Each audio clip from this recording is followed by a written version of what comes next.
Hi, this is a compilation of my entire Let's Argue series.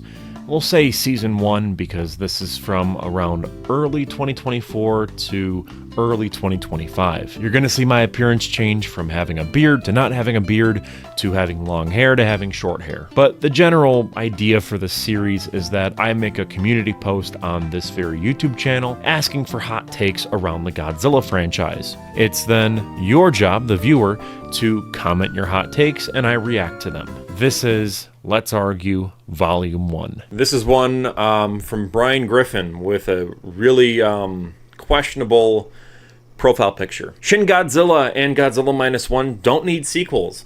I hate how everything needs to be a trilogy or a cinematic universe. Whatever happened to standalone movies? Yes, this is one of the best takes I've seen in this entire comment section. 100%. I can't stand how fans have been clamoring for a Shin Godzilla sequel or a Godzilla -1 sequel. I think they work perfectly fine as standalone movies. One of my favorite Godzilla movies is Godzilla, Mothra, King Ghidorah, Giant Monsters, All Out Attack, and it is a perfect standalone movie. Look at the original Godzilla movie. It's a great standalone movie. Have there been sequels of it? Sure. But my biggest thing is when you look at the story that's being told, I don't think you need a sequel. And that's really the thing. When it comes to sequels, the determining factor of whether or not you should continue the story is, do we need to continue the story? You look at the original Star Wars trilogy, and after the first Star Wars movie, the Empire is still out there. Like, yeah, you know, the Death Star blew up, but Darth Vader is still alive. So we gotta kind of wrap up some of those loose ends. 100% yes, make a sequel. And sure, -1 ends on a cliffhanger, and Shin Godzilla ends with that last shot of the mutated Godzilla's almost about to come out of the tail. But I feel like that's just the themes of the film continuing on. Talking about -1 specifically, Godzilla surviving is just, hey, Koichi's guilt and trauma is still going to be with him for the rest of his life. It's not like, oh, because Godzilla's dead now, his trauma is gone. No, he's gonna be very messed up for the rest of his life, but at least now there's like a light at the end of the tunnel. And with Shin Godzilla, it's supposed to basically showcase that, yeah, this was gonna keep going, he was gonna keep evolving, but they stopped him in time, but for how long? Like, that adds on to the horror.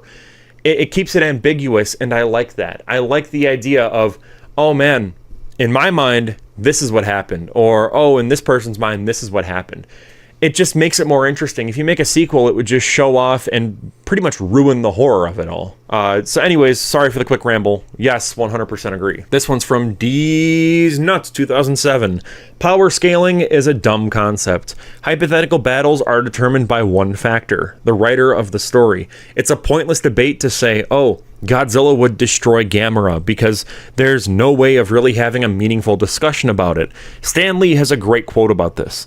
The person who'd win in a fight is the person that the screenwriter wants to win. He gives the example of Spider-Man fighting the Thing and says, if I want Spider-Man to win, he'll win. If I want the Thing to win, he'll win. I agree 100%. There were a lot of comments in this hot take thread about, you know, oh, Space Godzilla would wipe out this monster, or Kong would beat Destroya, and I think that's stupid. I think all like these debates around that concept just doesn't interest me at all. I like talking about the filmmaking of these movies. I like talking about the themes, the storytelling. That's what's interesting to me personally. I don't think it's interesting to be like, oh, this fictional thing would destroy this fictional thing. Because at the end of the day, whoever's writing the story determines that outcome. You might disagree with me, but, you know, like if the screenwriter wants Manda to beat Godzilla, then Manda's gonna beat Godzilla. I just can't get behind the whole, this version of Godzilla would destroy this version of Godzilla. It just, I don't know, it just doesn't fascinate me at all. It just seems kind of dumb. So I agree with this person, yeah. Power scaling is really stupid and it's a waste of time. Also, it leads to like unnecessary toxicity too. In the Godzilla subreddit, there are people that just like argue and like send death threats over power scaling, and it's like, guys, it's not that deep. This is just really stupid. It just seems like playground banter more than anything, of like, oh yeah, well, Batman would beat Superman. Like, who cares? Who cares? It's so stupid. It's so stupid. The first one here is from Therapy Dino, and they say 2014 had the best soundtrack. I'm assuming, you know, Godzilla 2014, you're talking about the score by Alexandre Desplat. And if 2019 King of the Monsters didn't exist, assuming we're only talking about American movies here, I would agree. I do think that Bear McCreary's King of the Monsters is the definitive Godzilla soundtrack if we're talking, again, just American movies. However, Alexandre Desplat's score is absolutely incredible. The music that plays during the opening credits are just bone-chilling. I get goosebumps just thinking about them. So you know what? I'm going to say solid take, but I do think King of the Monsters is better. Firewood Media has never seen a Godzilla movie and just reads Wikizilla articles. This is actually true. I hate Godzilla. All the movies are garbage. It's just a guy in a rubber suit destroying fake buildings. Like, it's just terrible. I've never seen a movie. I've never collected any of the toys. It's honestly just a big waste of time. I'm only in it really for the views and for the money. And if I'm being honest, in like a month from now, I'm probably going to stop making these videos and start doing like Poppy Playtime videos and like Skibbity Toilet reviews. So stay tuned for that. Mongo from Shrek 2 as a kaiju, as well as the giant goose from Shrek Forever After. Honestly, I think that if you want to claim something as a kaiju, go for it. It just has to be a strange beast. Dai Kaiju is a giant strange beast, so if you really want to make that claim, go for it. Gabara is an underrated kaiju. Yes! 100% I agree. Gabara deserves to have more of a spotlight in a future project. The electrical powers, the way that Gabara looks of being this ogre, I like that Gabara doesn't have a tail. I think that makes him even more unique. So 100%, yes, Gabara is a very, very underrated kaiju. 100%. Very good take. I agree. I like Godzilla x Kong: The New Empire more than -1. It's my perfect Godzilla movie. Probably my favorite of all time. I mean, at the end of the day, it's, you know, your opinion. You do say it's your perfect Godzilla movie. That's what you want in a Godzilla movie.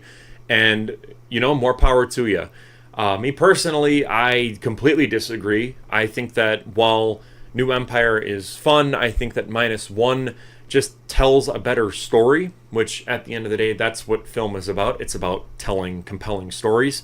And on top of that, I think that -1 is just a better representation of the character of Godzilla. In Godzilla x Kong, he's kind of just a background character. It's almost like he's barely in the movie and he's more or less just a cameo. It's basically King Kong versus Scar King with a cameo by Godzilla, which is okay. It doesn't need to be, but my problem is with this specific take, this person did say that it's their perfect Godzilla movie, and I would have to disagree.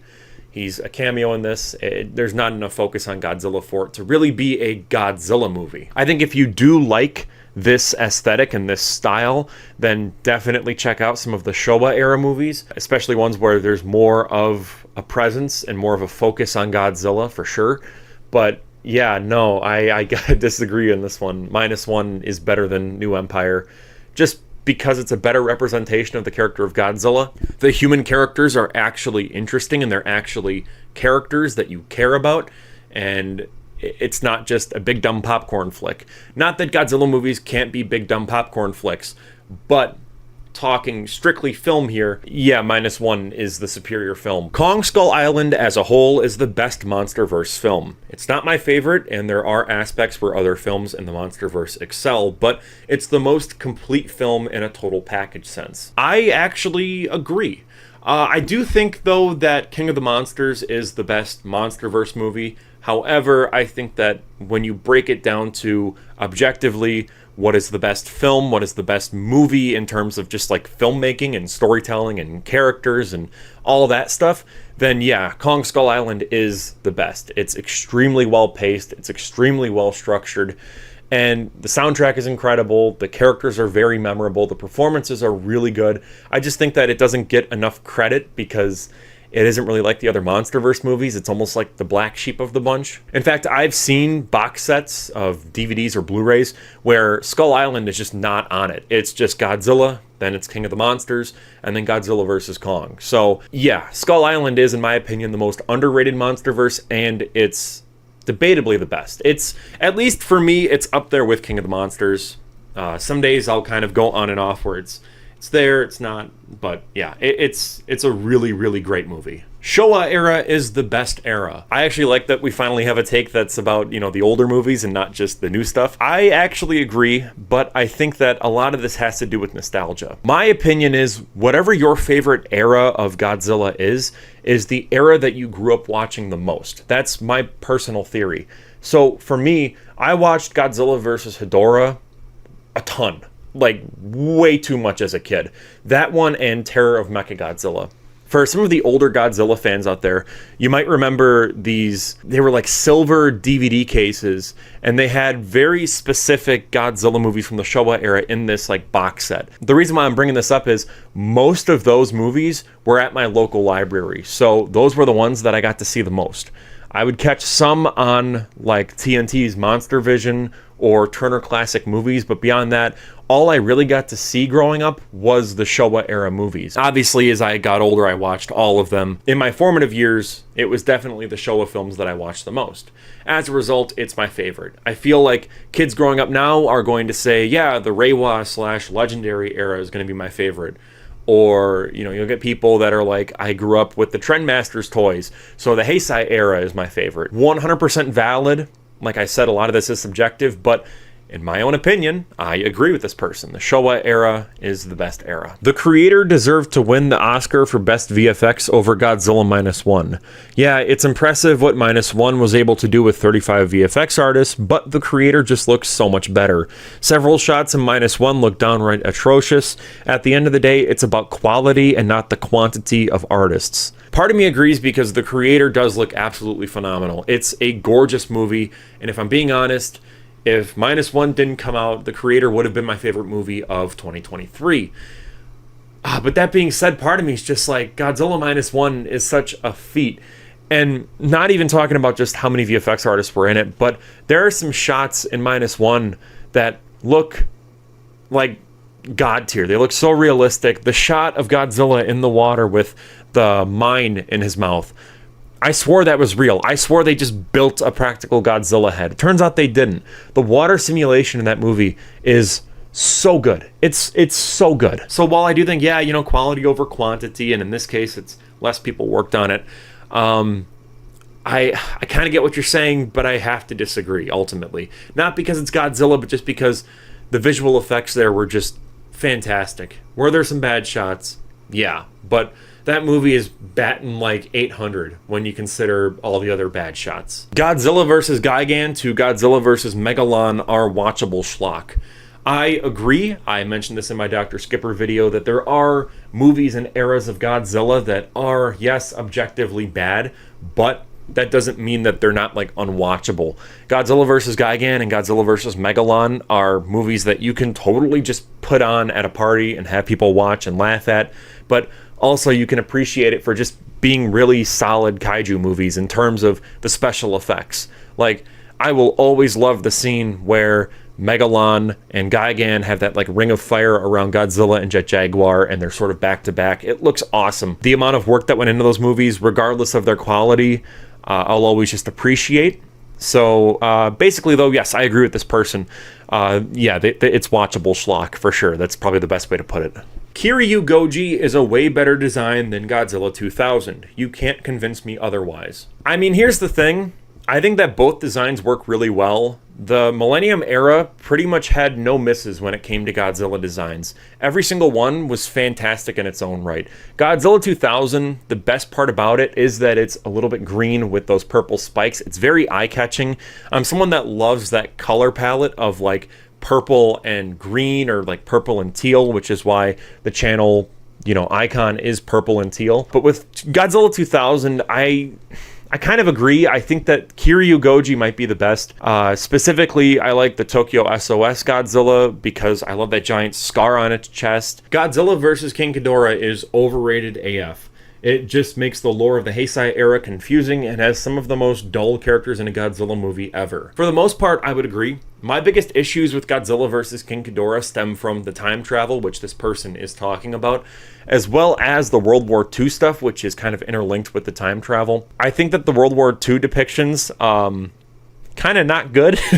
I say that not just as an American, but just as someone who knows history.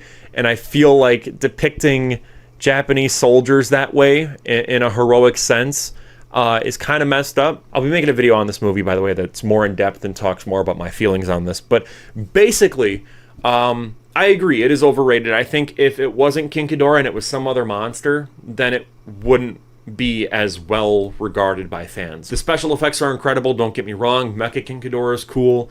I kind of like the Futurians. I just wish that more was done with them. But yeah, I gotta agree 100%. It's very overrated, and the time travel completely messes with the continuity of the Heisei era and just overcomplicates everything. Having multiple timelines is always stupid. Just look at the X-Men Fox movies. All right, this is a bit of a long one, so here we go. Yes, I know and understand that Mothra and Godzilla have a symbiotic relationship. It is a natural occurrence that is different from anything we would recognize as romantic or even friendly relationship. It is simply mutually beneficial alliance that both parties have maintained for who knows how long. I would never even utter anything even resembling the idea that Godzilla and Mothra are a thing in the Monsterverse, however, as cringe as it may be. And basically that's kind of the idea, is this person is very much against the idea of Godzilla and Mothra being a thing. And I have to agree, I think that stuff is just gross. Like, they're two different species, and on top of that, it's just, like, weird. Yeah, no, I do think it is really stupid. I mean, if you're into that, I mean, hey, go crazy. Oh, no, that sounds wrong. Anyways, yeah, it's weird. I don't like it. No bueno. Final Wars is overrated. It gets old real fast when Godzilla bodies everyone until the final fight. You can have him win every fight, just actually make it a struggle and don't have so many. Even in Godzilla x Kong, they still have him struggle a bit in every fight, but the end was fire though. Godzilla Final Wars is a movie that I definitely love. I watched it a ton as a kid, and as a result, I am very defensive over it, but in my opinion, it feels more like a Godzilla tribute film than anything else. It's basically the greatest Godzilla fan film ever made. So, disagree. I like that there isn't a struggle. I like that he's just going around just like a slasher villain, just wiping everyone out. That's cool. I think if there was a struggle, it would have been a bit off because the movie would have been like 3 hours long then. Each fight lasts only a few seconds for a reason. It's to show that he's the king of the monsters. I'm glad that the Zilla fight is just basically a shitpost of a fight where he kills him almost instantly. There are fights where he struggles. I have to disagree with this person there.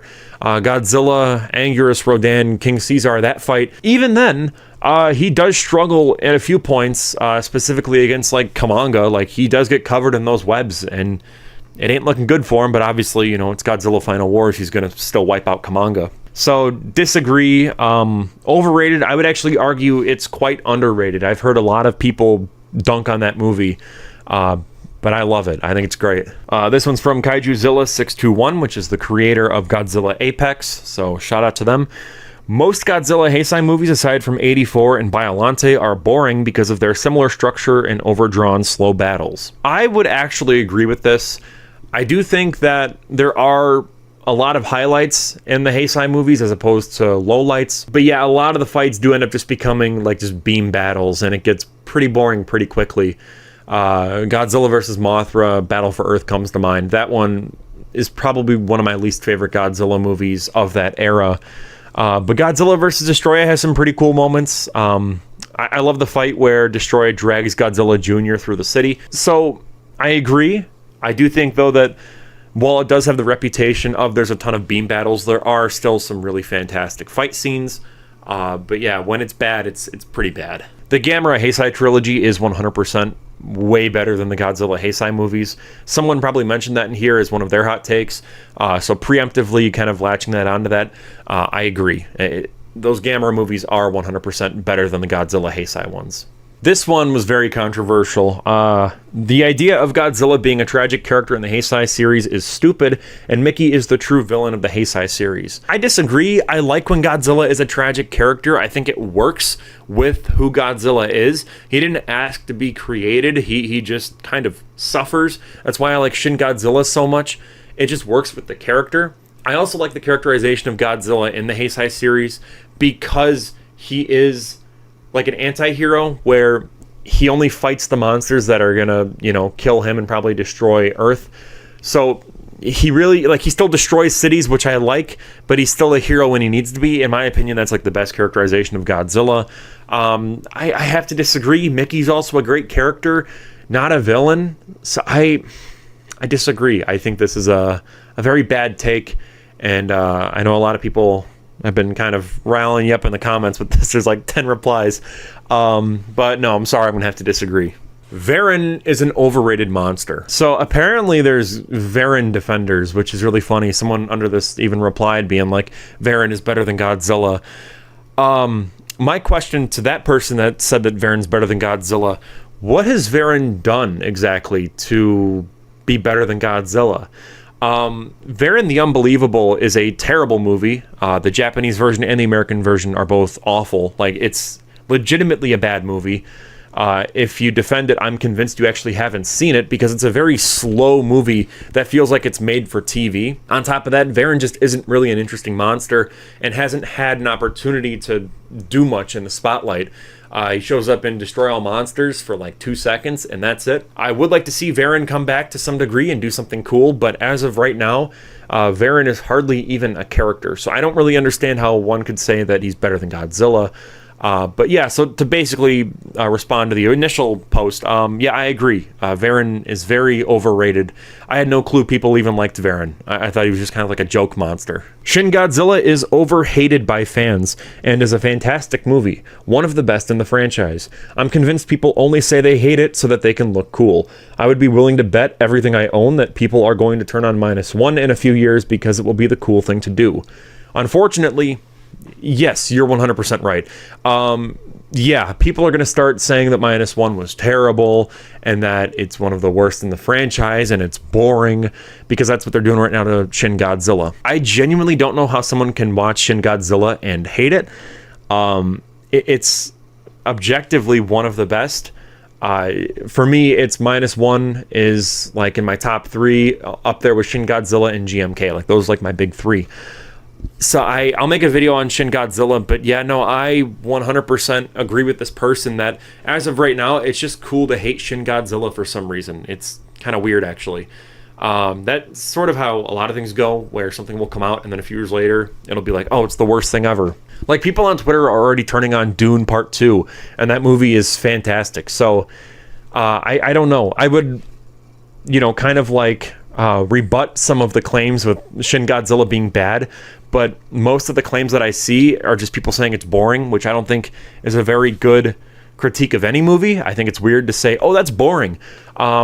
If you want to critique Shin Godzilla, you could say, well, the characters aren't good, which I would disagree. The whole point of the movie is that they're not really characters. This is more of a critique on the government in and of itself and how slow they are to respond to tragedies. And the entire thing is very much like the original Godzilla, where it's reacting to a disaster that happened. So to me, I just think that it works with what it was trying to do. And what it was trying to do was critique the Japanese government, but also deliver on a very interesting and compelling Godzilla movie where Godzilla evolves throughout the film and honestly made Godzilla scary again. So yeah, unfortunately, this person is right. That's just a popular thing, and -1 is going to be trashed soon by people that don't really know any better. Minya is actually a great character in my opinion, though I understand why people hate his design. In terms of people saying he's annoying, I disagree strongly. I absolutely love his personality. He's very funny, charming, and always brings a smile to my face. And also, fun fact, Minya is actually very popular amongst the Japanese fan base. I don't have a problem with Minya. I did when I was a kid, but that was more just like, oh, why can't Godzilla be like epic and strong and like badass? And when I realized, like, oh, it's pretty fun actually when he's just having cute antics with his dumb looking kid, which, by the way, Minya is ugly. I'm sorry. I know you say he's cute. That's cool and all. I think he's ugly. The cuter baby Godzilla is little Godzilla, hands down. No, I agree. I think that Minya is a fun character. Anytime he shows up, it's a riot. Even in Godzilla's Revenge, where I hate that he talks, some of the antics with Gabra, where he's like jumping around and shit, it's fun. I like it. I'm never opposed to having Minya in a movie. I mean, For my video where I pitched the next phase of the MonsterVerse, I outright was like, yeah, let's put Minya in this. Let's get him in here. The first take here is the amount of effort that went into making the miniatures is astounding and is something that should be talked about more. I can't stop thinking about the fact that people hand-painted every single one of these tanks, cars, and planes only for them to be blown up in a spectacular fashion. Shame people write these movies off as man in corny rubber suit when there's so much more artistry in every frame. Yes, I agree 100%. Eiji Tsuburaya is the GOAT. Gotta be one of the most important people in all of cinema, beyond just tokusatsu and kaiju cinema in general. Yeah, 100% agree with you. Seeing some of these props get melted or blown up just honestly makes me sad sometimes. Just imagining some guy having to make those only to know that they're going to get blown up. Like, it almost like breaks my heart, but also like not really, because I'm sure they loved watching it get blown up, because, you know, who wouldn't? But yeah, I agree 100% with this take. There is so much artistry in these movies, and that extends to even the modern ones where they stopped doing suitmation and they did CGI. CGI gets a very bad rap among Godzilla fans, at least the older ones for some reason. I think a lot of it just has to do with the fact that it's not a man in a rubber suit, or rather a fiberglass, latex, whatever, the Godzilla suits. The thing with CGI is a lot of people rip on it and say, oh, it's all just done by a computer, it's so soulless, and I have to disagree. There are artists that do this stuff. Like VFX, CGI like that is very much an art form in and of itself, on the same level as suitmation. And I think that same level of artistry is there, it's just in a different sort of way, if that makes sense. So, I agree, actually, kind of like taking this beyond the Showa era. Yes, there's artistry in all of these movies, regardless of the film's actual quality, because some of these effects are just mind-blowing with how intricate and detailed they are. Yeah, I agree 100%. Godzilla's Revenge was the best movie ever. No, I'm sure this is bait, and if it isn't, then I'm really sorry. I'll try to be nice here. So, Godzilla's Revenge fails on all fronts as being a good Godzilla movie, as being a good kids movie, and as being a good movie, and at points even being a movie. Let me explain really quick, because I don't want this to be an entire rant. It feels more like a clip show than anything else. The movie is so reliant on stock footage, it's actually insane. The little kid protagonist is obnoxious as all hell. Gabra is hardly given anything to do. The fact that Minya talks like, you know, with that voice, not good, no bueno. So, yeah, respectfully, I would have to disagree with you, even though I'm fairly certain this is bait, and if it's not, then I'm sorry. Godzilla vs. Hedorah is top 3 in terms of Showa movies. It's the only Godzilla movie I would call an art house movie. I would agree with this. It's the most experimental, for sure. It definitely took a lot of risks and introduced aspects to the Godzilla franchise that we hadn't seen yet, like the medium of animation. Beyond that, though, Godzilla has appeared in a wide array of genres, ranging from sci-fi and horror to comedy and even animation. Not the genre, the medium. I heard your guys' comments. It's all good. So animation was introduced. It also just embraced that 60s, 70s psychedelia of the time. I'm looking at the fish mask scene in the nightclub, but also the scene of all the Japanese youth, the hippies going up to Mount Fuji to go and almost like mourn/celebrate the end of the world with Hedorah coming. And as soon as they hit that chord on the guitar, it goes from black and white to color. Really awesome scene. I've seen that movie a million times, and it wasn't until like fairly recently that I actually realized it was in black and white. That was when I watched the Criterion one. So yeah, it's definitely, it's the closest we have to an art house. It's the most experimental Godzilla movie by a long shot. I can't even think of one that's even half as experimental. Maybe Godzilla vs. Gigan, but that's just more bad. Like, it's like someone hitting tin cans and then saying, oh, it's experimental. It's like, no, you're just hitting trash cans. Terror of Mechagodzilla has one of the best human plots in the series. I agree 100%. Katsura is such a sympathetic character. You just feel so bad for her. She is honestly like one of the most tragic characters in the entire Godzilla franchise. And that's saying a lot. There's a lot of human characters that get fucked over hard in these movies. But Katsura, it's just honestly horrific what happens to her. And even then, just the surrounding characters of like Dr. Mifune are just so interesting. So Yes, I'd say it's probably like the second best of the Showa era in terms of human characters, just because the 54 movie is just up there with being the best of the best. But yeah, this is definitely close second with the Showa era. It's fantastic. I've seen a lot of these, but I'll just pick this one. Ebirah Horror of the Deep is the most underrated Godzilla movie, period. So I feel like this sentiment is mainly targeting my channel, just because in my infamous Dr. Skipper video, I ripped on that movie a decent amount. And I kind of want to clarify my stance here, just because that was very like drive-by shooting levels of like just sending hate for no reason. So let me kind of explain it a bit. Ebirah Horror of the Deep is not a Godzilla movie. It does not feel like it. And there's a reason for that. It's because King Kong was supposed to be in the lead. It was never supposed to be a Godzilla movie. That's why he's woken up by lightning. He has that very, very weird and gross attraction to that female character, which I hate that trope in general. So yeah, and seeing it with Godzilla, it's even grosser.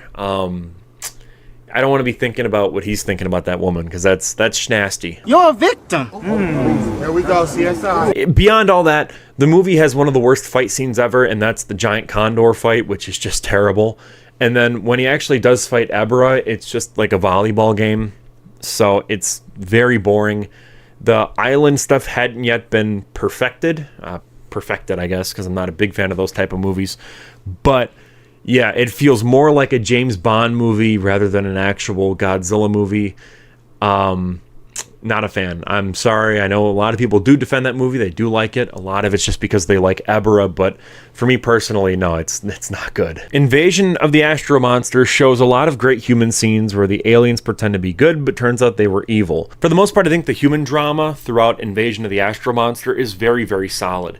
It feels like Star Trek, even though it technically predates Star Trek.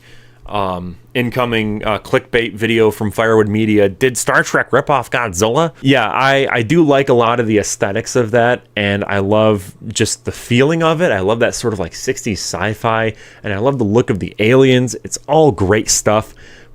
But I have to disagree, just because it feels like you see that twist coming from a mile away. There's no way that these aliens were going to be the good guys. Even when I was little, I knew they could not be trusted, so yeah. The one thing though that I do like is that the female love interest for Glenn is, yeah, he that comes out of nowhere. He got by that alien Budusi. That's actually a decent twist, I will say that. But the whole, oh, we were evil the whole time. You're kind of already expecting that whenever there's aliens in these movies, and I know this was like a first for Godzilla, but still, it's just kind of expected at this point. It actually would have been a cooler twist if they weren't bad guys, in my opinion. But I know that's being subversive for 1960s, so we'll move on. But kind of half agree with this take, yeah. The Showa era is underrated as hell and deserves way more respect. I don't really think it's underrated, actually. I think it's perfectly rated as is. I think, honestly, it is what it is. If anything, I'd say the Millennium era is probably underrated as opposed to the Showa era. Not a lot of people tend to talk about Millennium era unless it's, Godzilla Final Wars or the Kiryu Saga. But either way, not really underrated, so I gotta disagree with you. I think it's right where it needs to be. There's a lot of good, a lot of bad, but still overall a ton of fun, regardless of what movie you put on, unless it's like Godzilla's Revenge. Titanosaurus is the best Showa era monster. I have to agree. Titanosaurus is the most interesting looking monster, the most interesting sounding monster of the Godzilla franchise. I love that trumpet-like roar that he has. It's so cool, so unique. I love the tail, how it like opens up. Wicked. The Godzilla Showa era is better than the Gamera Showa era, but the Gamera Heisei era is better than the Godzilla Heisei era. I hope I didn't mess that up. Yes, I agree with this person 100%. The Gamera Showa era movies are very, very cheap. You could just tell from looking at them that, they are nowhere near as good as the Godzilla Showa era in terms of just visual aesthetics. While, yeah, to anyone else, they look kind of similar. You can just tell they're just not up to par. Like, especially later down the line, it gets really, really cheap. You really don't see that with Godzilla. In fact, it's the opposite. Terror of Mechagodzilla has a super high production value. It looks great. It feels expensive. I also agree with the Gamera Heisei era being better than the Godzilla Heisei era. That could be a video in and of itself, so I'll just say, for now, Yes, I agree. Evolved Godzilla is the worst Godzilla design. And I have to disagree with this one for a variety of reasons. First and foremost, if we're talking just designs, there are worse Godzilla designs out there. Son of Godzilla comes to mind. That one looks absolutely awful. It looks terrible. But even beyond that, we'll go to like animation and whatnot. Hanna-Barbera Godzilla, I'm not a big fan of. Godzilla 98, again, I've talked about that in detail in my retrospective on it, but interesting concept, interesting design, but it doesn't feel like Godzilla, and that's my biggest gripe with it. Personally, with Evolved Godzilla, I'm not really a fan. There are aspects of Evolved Godzilla that I do kind of like. I like that it's a throwback to Godzilla 2000, but at the same time, it's like I hate the spikes on the elbows, and I hate the Stegosaurus tail, and the fact that it looks like he's on Ozempic is just not really it for me. It doesn't look as intimidating. I don't get the vibe that this is an evolved Godzilla and this is a more powerful Godzilla than, say, Burning Godzilla from 2019. So I agree that it's not a good design whatsoever, but I think there are worse designs for sure. Godzilla's 1998 design is good as a Godzilla design. Prove me wrong. Well, first and foremost, I think the biggest problem with Godzilla 1998 is the spines and the posture. I think if you were to fix those two, it would have been much better. People would have loved it when it first came out. So let me kind of explain a little bit. I think if you were to take those spines, replace them with the maple leaf dorsal spines that we all know and love, and if you were to make the posture less, like this, and have it more upright, perfect. That would have been the preferred Godzilla design of that time. I think a lot of people would have loved it, and I honestly think that the film would have succeeded and we would have seen more of these, American Godzilla movies. That is my hot take on it. I think that is why the design fails entirely. It has nothing to do with the look of the face. It doesn't have anything to do with the fact that it doesn't actually breathe atomic breath. That is the issue. It's the posture and the spines. It's too dinosaur-like, and it doesn't feel like Godzilla because of the fact that it's hunched over.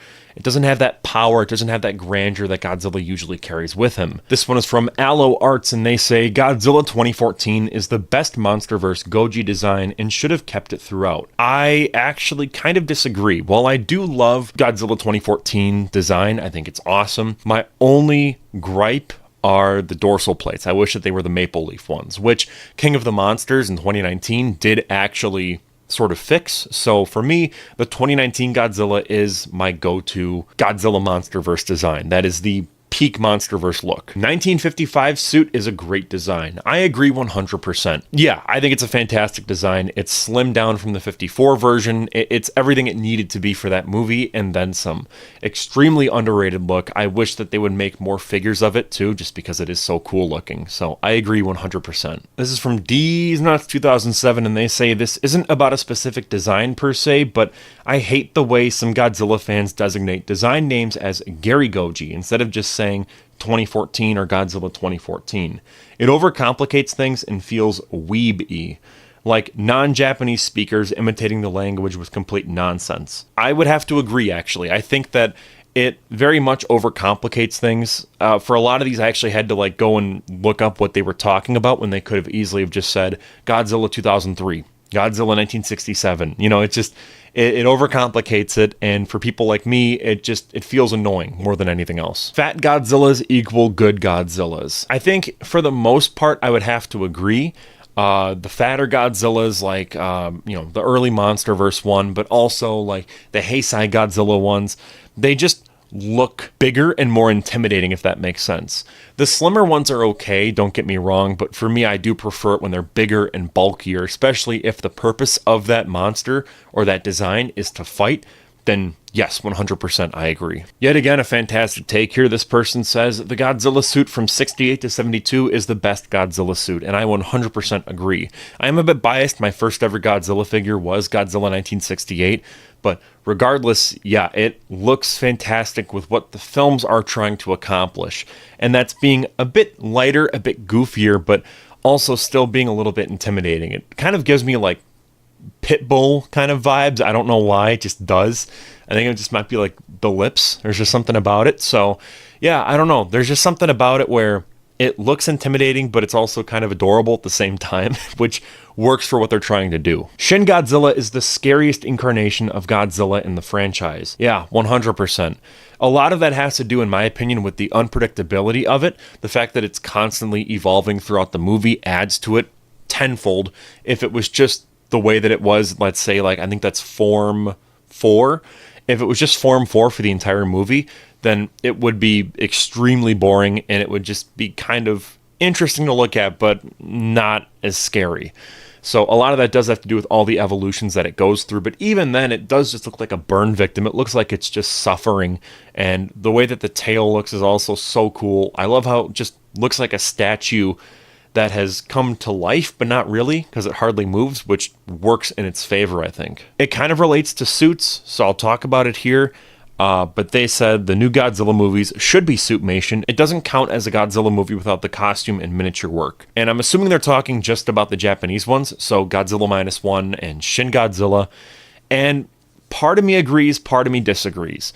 I've always been someone where, with the filmmaking side of things, utilitarian is what matters most. Does it work with the story that they're trying to tell? For Shin Godzilla, I think it absolutely could have been a suit and it would have worked. With -1, I don't know if it would have worked as well if it was a suit. So, kind of a disagree. It is a very good hot take, I'll give you that one. But yeah, I don't particularly agree. I do want them, though, to make more suitmation movies in the future, though. That would be really cool to see. But with Shin and -1, I disagree. With the legendary ones, there's no way they were ever going to make them suitmation. That just wasn't really in the cards. It's an American studio. They would have just done CG regardless. Heisei Godzilla Best Design. Not a hot take. Sorry, bud. But I do agree, though, that for me at least, Heisei Godzilla is the definitive Godzilla look. It's the definitive Godzilla suit. When I think of Godzilla, my mind just immediately goes to Heisei Godzilla. 100%. That is the Godzilla. I know for a lot of people, for younger people, they might think of the American one, but I have to disagree. For me, it's Heisei Godzilla. That is Godzilla to me. This person says, I much rather prefer the 89 to 91 suit over the 92 to 94 suit because it looks much less bug-eyed and it takes away from the former suit's edge. I have to say, I'm not too sure what you're talking about because to me, those suits all look very similar to me, like to the point where I couldn't really point out which suit is from which movie. I'm not saying that because it's like, oh, I'm a fake fan. I'm saying that because they just look really similar. If you were to just, cut out an outline of just these monsters and you put them all right here, I would not be able to tell you which one is from which movie because they all look pretty much the same, if I'm being honest. So, hard disagree. I think all of them are a fantastic suit design. It just, I don't know how someone could see that and say those are wildly different from one another. Godzilla hasn't been scary since 1954 and maybe Shin. They clarify later in the comments that they mean design-wise, and I have to disagree. -1 is an absolutely terrifying design, but a lot of that has to do with the story and how they use the monster. For me, I think the scariest Godzilla design beyond Shin is 2001 from GMK. The eyes that are completely blinded with rage. Awesome. Love it. I know I just ripped on Godzilla 1998, but the fact that it's a little bit hunched over, I dig that. It makes it feel less like a man in a suit, and it feels more like a living being. I'm okay with a little bit of hunch, just not, full-on iguana. I'm not cool with that. But yeah, no, that GMK design is horrifying, but again, a lot of that has to do with how the filmmakers use it in the movie. In that specific case, they use it extremely well. There's those shots inside of buildings as it comes lumbering by and then destroys the building, and you see the tail come in and destroy the actual building. Perfect. Love it. So for me, design-wise, yeah, GMK is terrifying. But we do lose a lot of that scariness over time. There are scarier suits like Godzilla 55 from Raids Again. But yeah, for the most part, he does kind of lose that scariness for a very long time, and then it picks back up in the 2000s. GMK is one of the best depictions of Godzilla. He truly shows the limit of how evil Godzilla can be, attacking singular humans intentionally and being possessed by World War II spirits. A throwback to the first Godzilla movie about the cause of war and nuclear destruction. Yeah, I agree with you 100%. GMK is horrifying. I've talked a lot about how scary this version of Godzilla is, and for good reason. I think a lot of the reason why this version works so well is because of how he specifically targets people.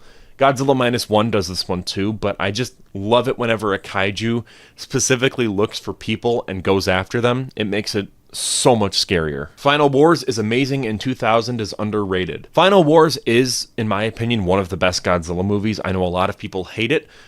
I completely understand why, but it is just so balls to the wall corny. I love it. It's amazing. In 2000, I would say that entire era, the Millennium era, is just so underrated. I agree 100%, yeah. Cloverfield has one of the best monster designs in all of film history. Its design is both familiar yet unique. It's not just X animal except big. It actually looks alien in nature yet still discernible as a creature. And on that note, I think Cloverfield to be a decent time. Yes, the camera shaking is nauseating at times, and the characters are dumb, but having a monster film that's from the POV of a regular citizen is something that's sorely lacking in monster films. Plus, the ARG is unmatched. Fantastic take. I agree 100%. Cloverfield is such a creepy-looking monster design. It looks fantastic. It's unique. J.J. Abrams said that he set out to make an American Godzilla, in it that Godzilla is very iconic in Japan, but America doesn't really have that type of figure, though I would argue King Kong is that figure. Regardless, I don't think Cloverfield really excelled at that since it's more niche. It's still a fantastic monster. My biggest issue with Cloverfield is the found footage aspect of it. I wish that they would have just gone and made a standard kaiju movie, but again, I feel like it's okay for you to center it around people and just have it be them trying to survive, just like in the movie, but shoot it normally instead of as found footage, show off the monster more. I think the reason why J.J. Abrams kind of failed at making that American Godzilla is because we can actually see Godzilla. We can't really see Clover as a monster. I mean, just Google images of Clover and you'll get stills from the movie that aren't exactly like the money shot. I mean, yeah, there is the shot at the end, but beyond that, we don't really get like an awesome wide money shot. 10 Cloverfield Lane is my favorite Cloverfield movie though. So good, so underrated. Expect in the future, I'll be doing a video covering the entire franchise, ARG included, because I love that aspect too. The old goofy Godzilla films are great movies. I find them entertaining. They make me think of when we were younger, playing with our toys and trying to make it as dark as possible. Yeah, I think that's a fair way to look at it. As a kid, I liked the Showa movies the most, just because they were more fun to watch. There's that whole critique of the Heisei movies are nothing but beam battles, and whether or not that's true or you agree with it, you have to admit that visually the Showa films are just more fun with their battles. They're more campy, they're more corny, and as a kid, I loved that because the battles that I had with the little toys, that I had as a kid, those are all campy and corny, and they were more in line with the Showa era. So it does feel more like a kid playing with their toys, and that can be either a good thing or a bad thing depending on your taste, but for me, it's a good thing. All Monsters Attack, or Godzilla's Revenge, isn't really a terrible movie. Many people hate All Monsters Attack because it's heavy on stock footage, but that could also be seen as a celebration movie of fun and exciting Showa-era moments. The story is also not a bad one. The story is about sticking up for yourself, which is a very good message. The message really works because by meeting Minya, Ichiro learns a valuable lesson on bullying and on who you should trust and who you shouldn't. Overall, it do be goofy though. The anti-bullying message in Godzilla's Revenge is about as deep and as impactful as the Cool Cat anti-bullying message of don't bully kids, it's bad. He's about to graffiti our neighbor's wall, and it's not cool to paint on someone's wall. But in a more kind of like 1960s way of beat up your bullies, which don't get me wrong, I'm more than okay with self-defense. And, if someone messes with you, you got to fight back. Obviously, I'm okay with that. But the entire anti-bullying message just feels like it was made by Derek Savage from Cool Cat. It's one-dimensional, it's one note, and it just feels like a tacked-on sort of idea. The stock footage is very blatant. You say it's kind of like a clip show, which I somewhat see where you're coming from, but at the same time, it's so blatant and the movie is so short that I think if you cut out the stock footage, it would maybe be like a 30-minute long movie. Honestly, I'm not even exaggerating. There's that much stock footage in this movie. It's very much not a good movie, but it's a movie with potential. I could see this being remade, and it should be remade. And it'd be interesting to see it more almost like animated maybe, especially with the recent success of Ultraman Rising. It'd be neat to see Netflix kind of tackle something like this where it's a more kid-centric Godzilla movie and you just straight up just remake this entire movie. I think it'd be really sick. Godzilla vs. Megalon is a great way to introduce people to Godzilla movies. No, I wholeheartedly disagree. I mean, if it's a kid, sure, but an adult, no. Most adults would see that and just kind of laugh at it and assume every Godzilla movie is like that, which it isn't. Let's be honest here. I think a good starting point for anyone with Godzilla would be Godzilla -1, since it's essentially the 1954 movie, but modernized. If they don't mind black and white movies, then show them 54, of course. But what I'm getting at is, -1 is probably the best starting point for anyone, because from there you could say, well, what did you like about it? Did you like the serious tone? Then go watch Shin, GMK, something like that. Or did you like more of the monster stuff? Then go watch XYZ. You could take it more in that direction. It's sort of the opposite end of the spectrum where Godzilla versus Megalon is just so crazy and balls to the wall. And with that, it was like, well, that happened in the Godzilla franchise in like the 70s and the 60s and Final Wars. So, yeah, I don't know. I think that taking it in a more serious direction first is probably the best introduction to Godzilla for someone. I think the Heisei era is overhated because people love to treat these movies like if they're the second coming of Satan and saying that they're objectively awful movies even though they're better than most Godzilla movies, and people unfairly comparing them to Heisei Gamera trilogy despite being different IPs, and then these same people say that comparing Godzilla X Kong to -1 is unfair. The Heisei era has two great monsters, great stories with the exception of 2 films, great characters, great special effects, great designs, great action, and great soundtracks. I feel like you're wrong here in regards to people hating the Heisei era. I haven't really heard a lot of hate towards it beyond just the beam battles complaint, which I do think is valid in a lot of cases. However, when you do say that people shouldn't compare the Godzilla Heisei era to the Gamera Heisei trilogy, I do have to disagree.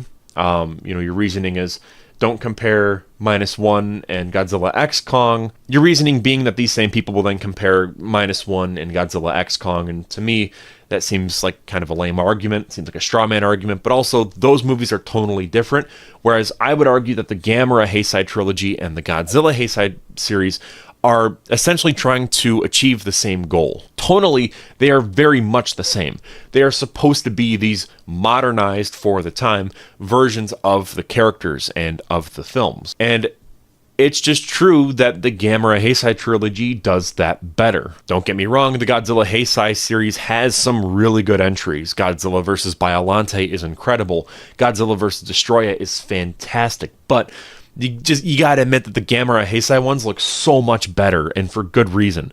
So I think a lot of that negative attitude towards the Godzilla Heisei series comes from that comparison of Gamera being better, because they are, because it kind of shows fans what could have been. It shows people, look, this is what they were doing, arguably with less, and it came out way better. We need more kaiju movies with Godzilla X Kong like action with rock metal OST. I'm assuming you're talking more about like just the copyrighted licensed music that they're putting in the movies, and I think that type of stuff can be a double-edged sword. It can work really well or it really can't. A good example of it working well is Guardians of the Galaxy, The Suicide Squad. Basically, James Gunn knows what he's doing when it comes to this stuff, whereas bad examples would be Suicide Squad from 2016 and, of course, Godzilla X Kong, with the latter of those two feeling really, really out of place at points and just random. It was just like the director went on Spotify, hit shuffle, and then the next 6 songs that came up were included in the film. I get that Trapper's characterization is supposed to be like,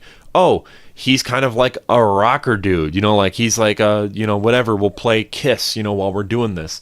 And to me, that just doesn't work. It felt very forced and like, okay, the movie's fun now, guys. You know, like, here's a fun song to get you amped up. By the way, really quick, I'm agreeing with this person. I'm just kind of rambling right now. I do think it would be cool to have more rock and metal songs in kaiju movies, but they should be done right, and the identity of those songs should match the tone of the film. Like, imagine how much cooler it would be if Godzilla x Kong had more of like an 80s hair metal vibe to it, where instead of it being like Kiss or, you know, like some of the other random songs that they had in there, if it was more kind of like Dokken, Poison, you know, really go all into it and just kind of embrace that aesthetic with the film as well and give it more of an identity. I would have preferred that over whatever they were trying to do with these random songs. This person is talking about power scaling, which, by the way, I do not cover power scaling on this channel. I think that power scaling is a waste of time. It's a waste of discussion. It doesn't interest me personally, so go to other channels if you're interested in that type of stuff and you want to hear about that type of stuff. I'm not into that. I'm not educated enough to talk about it. Check out Godzilla Guy for those type of conversations of, is this monster more powerful? Could this monster beat this monster? Not really my cup of tea. To me, those arguments could be easily summarized as Manda could beat Godzilla because that is what is required in the screenplay to tell the story. You know, at the end of the day, these are battles that are determined by the screenwriter, nothing else. Godzilla Destroy All Monsters is the best Showa film. I disagree. I mean, if you think it's the best just based on the quantity of monsters and that end battle, sure, but most of the movie is just bumming around with the human characters. The pacing is god-awful, and it's an honest-to-God slog to get through. I think Zilla being hated by the community for one movie has gotten old at this point. Like, yeah, he may not be Godzilla that we should know. I mostly blame the directors for making the film because they fumbled the IP big time, and because of that, Zilla is hated for something that was beyond its control. Would I like to see Zilla again? Yeah, I think Zilla would fit the MonsterVerse in some way, though I feel that Zilla's presence would be taboo in the Godzilla community because they still can't get over that in their eyes, Zilla mocked the name Godzilla. I said this actually in my retrospective at the end, that yes, it has been 25 years since Zilla has made his debut on the big screen, you know, in Godzilla 1998. And, like, it is a quarter of a century. Godzilla fans need to move on. Obviously, you know, I'm someone that will still critique the film and say, you know, it doesn't hold up here, here, here, and here. But regardless, if you're still mad about Zilla, it's like, dude, get over yourself. Like, genuinely, it has been a quarter of a century. There are bigger things going on in the world than just Zilla existing, you know? So, W take with this guy. He's fantastic. Yeah, I agree. This person says, I felt disappointed with Godzilla x Kong: The New Empire. It should have just been a Kong movie as much as I love Godzilla. His screen time felt like an afterthought. The whole movie he was powering up, and for what? A monkey and his pet? I think they did Shimo dirty too. I think she should have been this evil monster responsible for freezing King Ghidorah in the ice, and more of a threat than Scar King than being controlled by him. Yeah, I recently rewatched Godzilla x Kong, and it just does not hold up for me. I remember when I first saw it, I was like, wow, this is kind of a fun throwback to the Showa era, and a lot of it's just dumb fun. It's corny at points, but still, you know, I had a lot of fun with it watching in the theater. And then gradually that started to kind of like go away as time went on. And that realization started like setting in where I'm like, oh my God, this movie's bad. The writing is god-awful. The humans are just so one-dimensional. I know that people are going to say, well, you don't watch it for the humans. You still need to have a compelling human story in your movie, or at least just a bare-bones one, and this one just kind of failed at that. Scar King is not an intimidating villain. Shimo is very, very underwhelming. I have watched it now 4 times since I saw it in theaters, so technically I've seen this movie 5 times, and each and every time it just gets worse and worse for me, to the point where I wholeheartedly believe that it is the worst in the MonsterVerse. Look, if you like it, cool, more power to you. I'm glad that you can like something I don't like, but for me, it has not aged well, which is weird because it's only existed for like maybe 5 months. So how am I going to feel a year or 2 from now when I make a retrospective on it? I have no idea, but for me, very disappointing. It could have been so much better. It was just so unfocused a lot of the time. Like this person says, it should have just been a Kong movie, like straight up. I don't know why Mothra and Godzilla had to be shoehorned in besides just marquee value and putting more butts in seats, but yeah, very, very not the best movie. Doom Eternal has the best combat of all time in the FPS genre. Now, I gotta say, this is gonna upset some people. I love Doom, but I don't like new Doom, the 2016 or Doom Eternal. I like retro Doom, but I'm not a big fan of the newer ones. I know you're probably like freaking out right now because it's kind of a hot take to have, but yeah, I'm not a big fan of modern Doom. The music by Mick Gordon is fantastic. That's the best part of it, 100%. I feel like the music in every Doom has been great, but yeah, I don't know. To me, it just doesn't feel like Doom, if that makes sense. The Doom that I know, the Doom that I grew up with, is not that. And I mean that in the nicest way possible. Again, it's one of those things where if you like it, fantastic. But for me, not my thing. The whole grabbing people and then punching through their face just feels gimmicky to me. I'm not big into FPS games anyways, so I think a lot of that has to come down to, you know, the fact that it's not really my preference. Varen should have a sequel. I agree. Varen needs to have another chance to actually do something interesting because Varen the Unbelievable sucks. It's one of the worst Toho movies that they've ever put out. It's not good. Like I said before, it feels like a made-for-TV movie. I'll have a full video about it on the channel soon where I explain why I hate this movie. But yeah, Varen needs much better chances of doing something interesting because in Destroy All Monsters, he does nothing. And in Varen the Unbelievable, he's in a very shitty movie. So yeah. Though not really a hot take, I don't think so at least, I want the next Toho Godzilla film to be a versus film. Yeah, it'd be cool to see that again, whether it be a new monster or an original monster. I don't really care. I just kind of want to see that template of a versus movie being done by Toho again because I kind of miss it, I'm not going to lie. I do want it to be separate from Godzilla Minus One though, just prefacing that because I have made a whole video about that. So yeah, let's do a versus movie, give it to a different director, let them go crazy with it. Why not? Godzilla will outlive the MCU. I feel like the MCU is already starting to kind of come to an end. And what I mean is, I have a feeling that they're going to do Avengers Doomsday, Avengers Secret Wars, and then after Secret Wars, they're going to do like a soft reboot, and then we're going to get like new versions of the Avengers, and it's going to be like a new MCU. So I mean, technically, yeah, because the MCU has to end at some point. You know, they have to like end the story. I would agree with you if we're just talking on just longevity, but it's just kind of weird because you're comparing a general massive franchise to a cinematic universe that is part of a franchise. You know, it would be like if you said in the early 2000s, I think that the Star Wars franchise is going to outlive the Lord of the Rings trilogy. It's like, well, no shit, because the Lord of the Rings trilogy is going to end at some point in time because it has to. Whereas with Star Wars, it's a franchise that could go on forever. So kind of a weird thing to say. I mean, it's like, well, duh. Kiryu is peak Mechagodzilla. Everything from his backstory to his design to even how he gave the original Godzilla a possible redemption. I feel that the Kiryu saga gave 54 Goji a near-perfect ending. I would agree. Wow, it's almost like that's the point of today's video. Yeah, so what I like a lot about Kiryu is that it is a continuation of the 54 Godzilla and how it sort of continues that.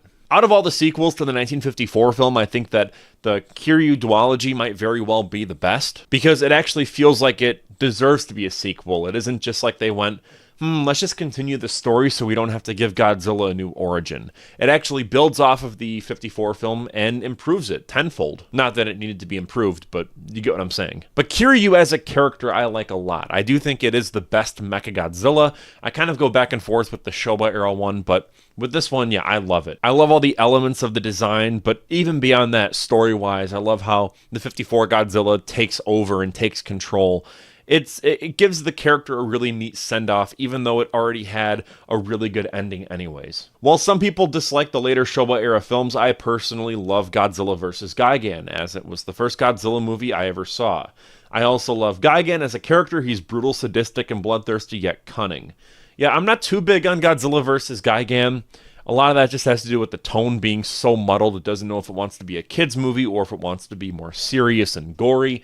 And there are some other aspects to it that I'm really not a big fan of, like the overabundance of stock footage and the Godzilla suit just falling apart and decaying on screen. I just think it makes everything just appear so much cheaper. But Gigan is what makes that movie at least watchable. Yeah. Kind of. I kind of agree with you. Sort of. The soundtrack for Godzilla 2014 is extremely underrated. I think that Alexandre Desplat did a great job capturing the feel of Akira Ifukube's music while still being unique in its own right. I agree 100%. I said this in my retrospective that this score is absolutely wonderful. The music that plays during the opening titles, so chilling. It gives me goosebumps just like thinking about it. Like yeah, it's a masterpiece. I love it. Might be my favorite American Godzilla theme that goes its own direction. It is streets ahead of the Junkie XL scores from the recent movies, because those absolutely suck. Godzilla -1 will probably go down as the most important entry in the franchise because of how much it has legitimized it through critical acclaim, box office success, and the Oscar win. We may never get another moment like this in the series again. I disagree with the last portion, but yeah, this is sort of like one of those milestone releases. I think the big milestone releases for Godzilla as a franchise is 54, Shin Godzilla, and -1.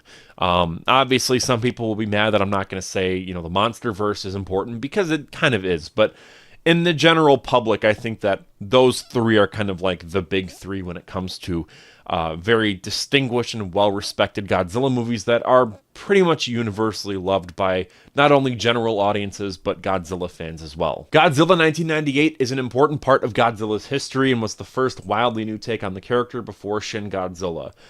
Yes, it did take risks, and obviously it is important. It's the first ever American version or remake, take on the character, whatever you want to call it. Yeah, I think quality aside, I would agree with you that, yeah, that's very true. It's very important, and it should not be like forgotten, or ignored. It is a part of the series, a part of the franchise, a part of history, whether you like it or not. That is how it is. Godzilla is cool. Yeah. Godzilla can be goofy / fun and grounded / serious. Yes, I agree.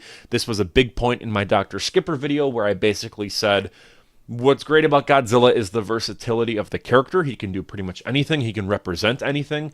So, yeah, I agree with you. Godzilla Final Wars is a perfect tribute to Godzilla as a whole at the time of its release. It was both campy and serious, funny, yet has a sense of respect for what Godzilla was and is.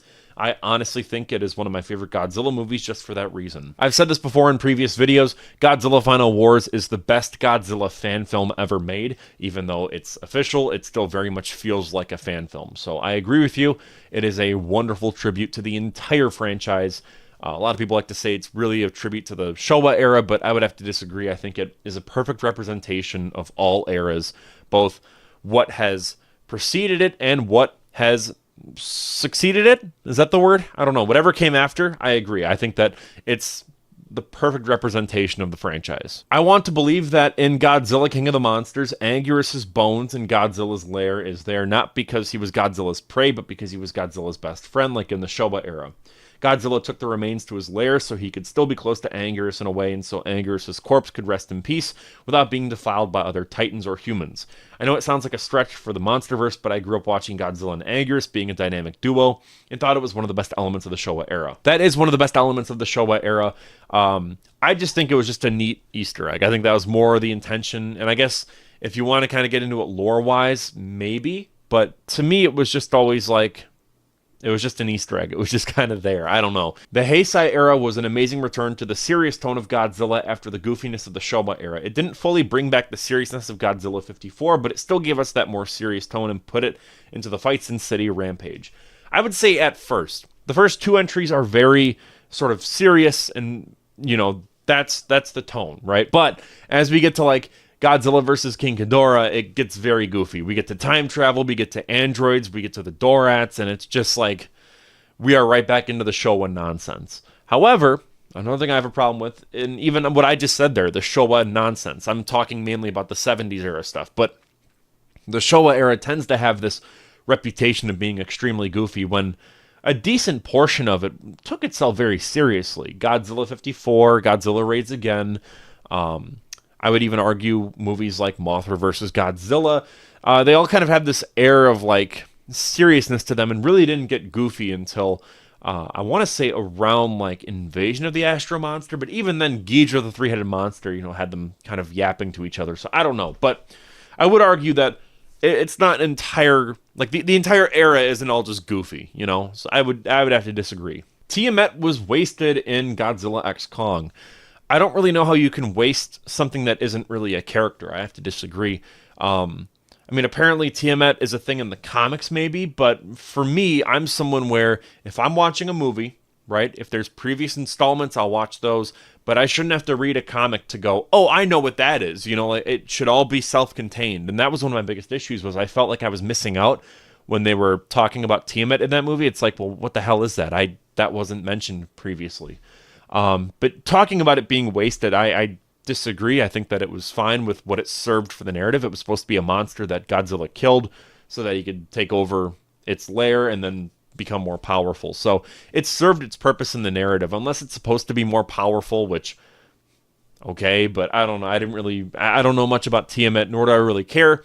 To me, it just seems like a Manda clone, and I still stand by that opinion. So hard disagree. It's like saying you wasted Skeleturtle. It's like, well, okay. Godzilla Minus One is one of the best Godzilla movies to ever exist. It brought back the dark version of Godzilla. It brought back what Godzilla is meant to be, the horror and the consequences of the wars and nuclear weapons and the CGI. Do I even need to talk about it?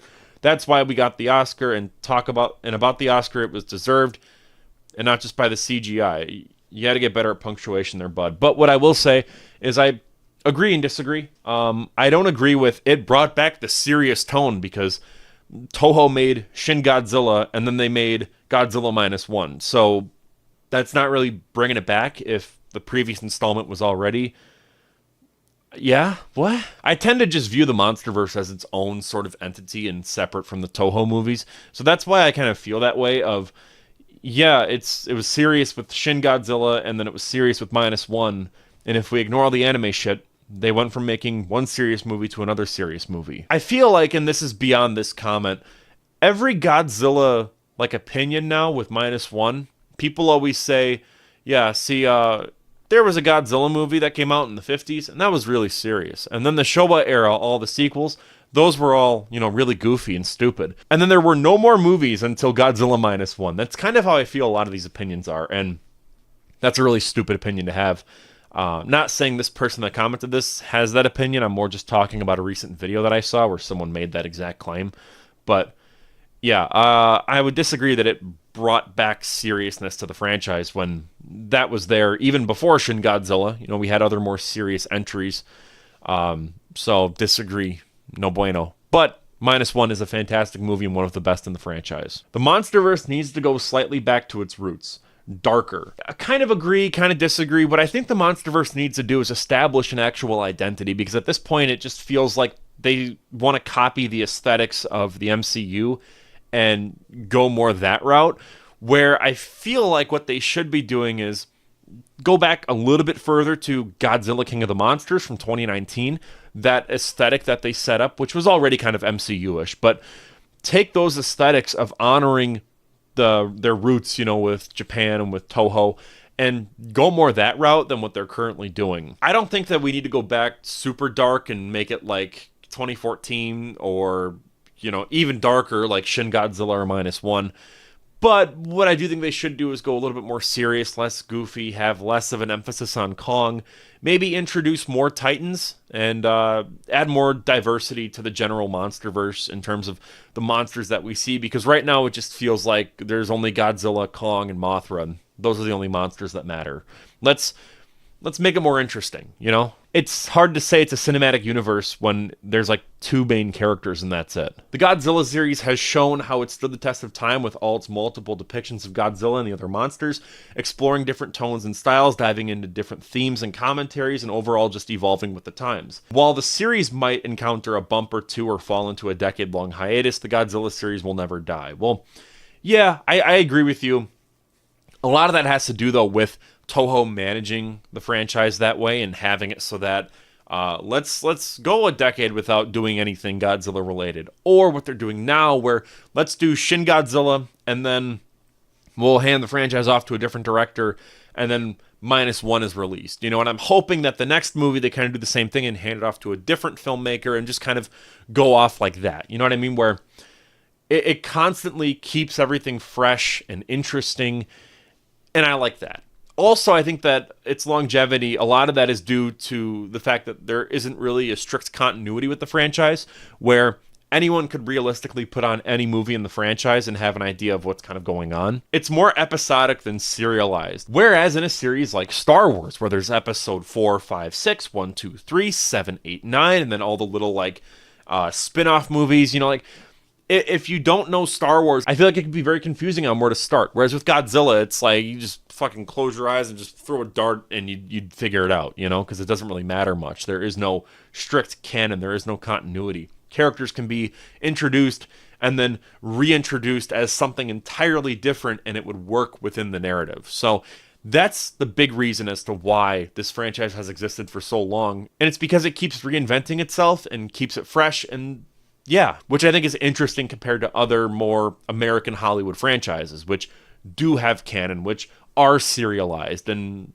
you know, it's night and day. There has to be a film that takes place in the Showa universe. Terror of Mechagodzilla was good, but it didn't really feel like it had the closure to be considered the finale. Also, the Invasion of the Astro Monster March is better than Godzilla's March theme. With the last one, I disagree. But with your first point, I disagree. I think Terror of Mechagodzilla was the perfect send-off to the Showa era.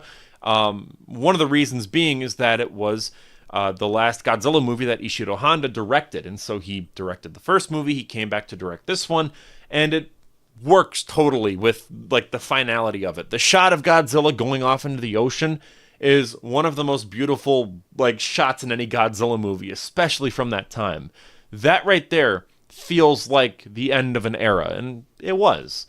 A lot of this movie felt like the end of an era, and I think that that's why it works so well as a finale. I also don't think that there's a point really in going back to a different era and trying to like get closure on it, because each era ended in a really interesting way. Showa ended with Terror of Mechagodzilla, which is a fantastic ending. Godzilla vs. Destroya ended as, well, the perfect ending to the Heisei series. And of course, the Millennium Era ended with Godzilla Final Wars, which also has a very nice conclusive ending. Going back to Terror of Mechagodzilla, and I guess the Showa era as a whole, the Showa era wasn't exactly serialized either. It was kind of loosely connected with all of them. Technically, if you want that big, bombastic ending to the Showa era, Destroy All Monsters is the canon ending to the Showa era. I mean, that movie does take place in the future, so if you want something that's more finale-esque and conclusive, there you go. It's all the monsters from that era teaming up to beat up King Ghidorah, and they do, because that movie is set in 1999, I believe. So there's your ending, I guess, if you want that. But for me, I always watch them in order, so I consider Terror of Mechagodzilla to be the ending, and it is a fantastic, conclusive ending to that era. First up, we have Godzilla fans often exhibit a sense of insecurity when it comes to the appreciation of suitmation and tokusatsu, feeling defensive about a genre that is inherently niche. Not everyone will resonate with the unique aesthetic and storytelling style, and that's okay. I would have to partially agree. I think that for the most part, Godzilla fans, and I guess kaiju fans, tokusatsu fans in general, sort of have this like inferiority complex where it's like, oh, if you're not with us and you don't appreciate us, then you're against us and you hate us and you are a bigot, you know, or you're whatever. And it just gradually escalates into these weird name-calling fights. And honestly, it's like, it's not that deep, you guys. I've made videos in the past where I've talked a little bit about this mindset that the suitmation effects of yesteryear aren't exactly completely realistic, but they don't need to be, and that's sort of why those movies work so well. And I think that you see a lot of this from the divide between MonsterVerse fans and Godzilla Toho fans, where the MonsterVerse fans hate the suitmation effects. They say it looks cheap and tacky, and it distracts from the entire movie, whereas then the Toho fans, you know, lash out in their own way, saying that the CGI looks fake. But regardless, what I'm getting at is, I think that in general, yes, there is a sense of insecurity among Godzilla fans where if someone says, I don't like those movies, then they'll just get a chain of comments and a whole paragraphs being written about them because they feel the need to defend it. Which, like, I get, yeah, you know, that's fandom, but on the other hand, other fandoms are just kind of whatever about it. Here's a real hot take. King Kong versus Godzilla / Godzilla versus Kong is the worst matchup ever. These two are completely different in tone and character, and I feel like they work better in their own worlds / universes. I never want to see them fight again or be together ever again. Plus, I'm tired of the arguments from both Godzilla and Kong fans. First off, those arguments are most likely between children, so I wouldn't really pay much attention to that. Like, if you are arguing whether or not Giant Monster is better than other Giant Monster, then like, dude, get off the playground, recess is over. I personally, though, looking at the rest of this, don't really have a problem with Godzilla and Kong teaming up or fighting each other. I think that there's a reason why they duke it out so much, and it's because Kong is essentially the American Godzilla, and Godzilla is like the Japanese King Kong. They complement each other so well. Abaddon was a disappointing kaiju. Aside from his body looking like a skull, his design is unremarkable and even goofy looking. And having watched a playthrough of Survival Instinct, despite what the marketing made it out to be, he's just a filler kaiju to be beaten up and forgotten. I think Abaddon is pretty cool. I like the general design, and I think that in the game, because I have played this on stream, and I hope to finish it soon, by the way, in the gameplay, it is pretty interesting with that spider level, how you have to kind of go through the webbing and, use crates to break the webbing since the webbing is as strong as concrete. That stuff is really, really cool. I love that aspect of the kaiju, and if anything, I wish that there was more of it. This person says that they watched a playthrough, but if you actually play it, I do think that that part is one of the better aspects of the game. Hot take, Godzilla is a woman. End of discussion. What? Adam Wingard took away MonsterVerse Godzilla's character as a guardian and a force of nature, and genuinely turned him into a prick, and we should have the King of the Monsters personality back. In fact, we need Michael Dougherty back to the MonsterVerse. I think he deserves another chance to do what he had envisioned for a Godzilla prequel. You can hate on King of the Monsters all you want, but Michael actually knows how to do Godzilla's character right compared to Wingard. I think that a lot of the issues people have with Adam Wingard as a director, again, I have no issue with this guy whatsoever personally. He seems like a chill dude. He seems awesome. But a lot of the issues that I've seen people have with Adam Wingard is his characterization of Godzilla. A lot of people say that he hates Godzilla. I completely disagree. I just think that his characterization of Godzilla was more of just like a brute who just wants to be left alone, and he'll, f you up if you try to mess with him. He is kind of a prick in Godzilla X Kong, but still, I don't know. I think that he made Godzilla more human, if that makes sense. In King of the Monsters, he barely had any characterization, was just sort of this one-note, one-dimensional, like, I gotta protect Earth and humanity, and that's it.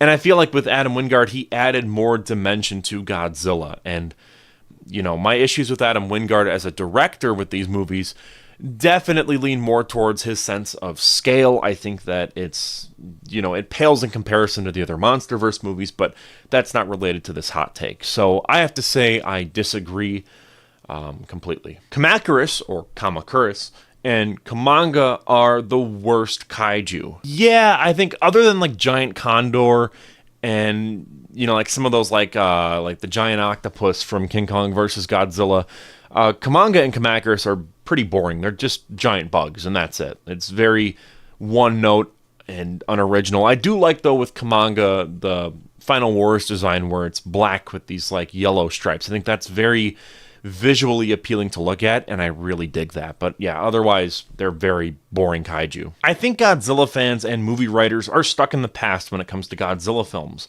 specifically the MonsterVerse. I think their love for the Showa and Heisei era films prevent new and original ideas for Godzilla and how he's presented. For example, Gareth Edwards introduced us to one of the most complex and unique versions of Godzilla modern audiences have ever seen. But as the MonsterVerse goes on, Godzilla starts the go back to that same old show up, look strong, beat up the monster, and leave act that he's been doing for so long. And while that is still entertaining, it makes me kind of upset that it's all that Godzilla fans seem to care about because they love the old films so much. I always wonder why everyone loves the idea of the MonsterVerse leaning towards the Showa-era goofiness when the MonsterVerse had already set up a realistic tone, and because the Showa films already exist, I just want Godzilla writers to try something new for once. I kind of half agree with you. I think that for the most part, I dislike the Showa-era goofiness that the New Empire kind of pushed the MonsterVerse into. I think that they should probably move away from that and not get more serious, but just keep it more grounded. The one thing I am confused about is when you said that Gareth Edwards introduced us to one of the most complex and unique versions of Godzilla that modern audiences have ever seen.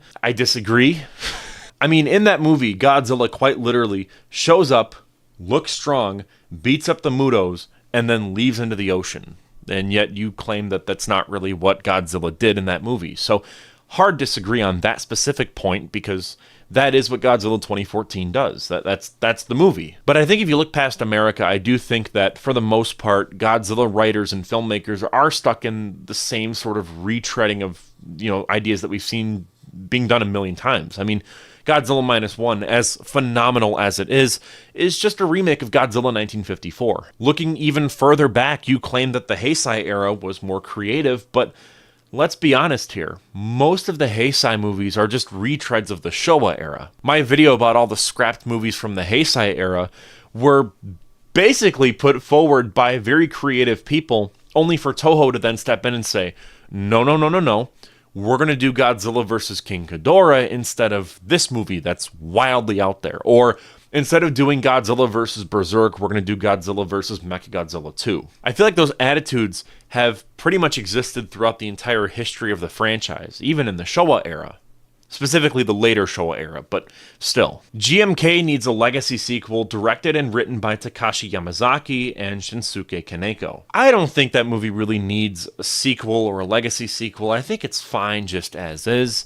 I think there's this weird need from Godzilla fans to make legacy sequels for all these movies. Like, I remember in one of the past Let's Argues, someone said that the Showa era needs a better ending, and it's like, my brother in Christ, the Showa era ended in 1975 because that was the Showa era. Like that's how these eras work. They're named after Japanese emperors. You can't just go back and revive an era because you just can't. Like, it's like saying, let's revive 1995. It's like, no, that year is over. And that's sort of how I feel about a lot of these legacy sequels. It's like, let's just move the franchise forward and bring forth new ideas instead of retreading on the same old stuff. The PS4 Godzilla game gets too much hate. People hate it because it's not like the Godzilla fighting games.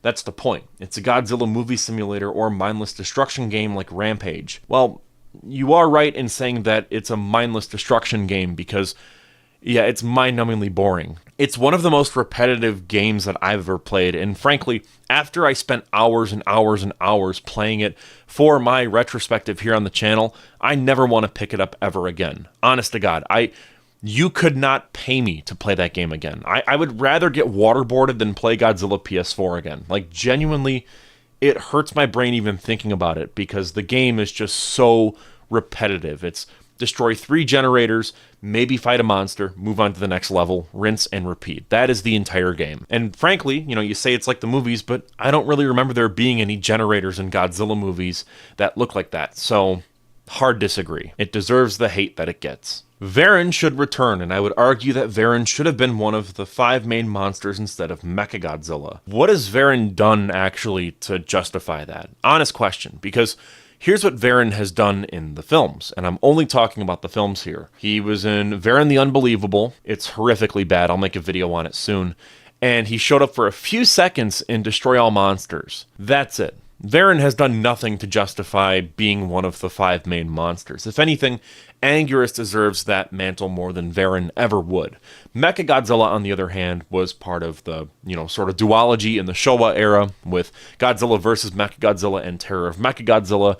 The Heisei era was, one of the big bads in that for that specific movie. And how can we forget the Kiryu duology, which is one of the best aspects of the Millennium era? So, no, hard disagree. Varan was in a very bad movie and was in a very overrated movie for a few seconds. Meanwhile, Mechagodzilla was arguably the highlight of each era. Objectively, Godzilla Minus One is the best Godzilla movie since Mothra vs. Godzilla.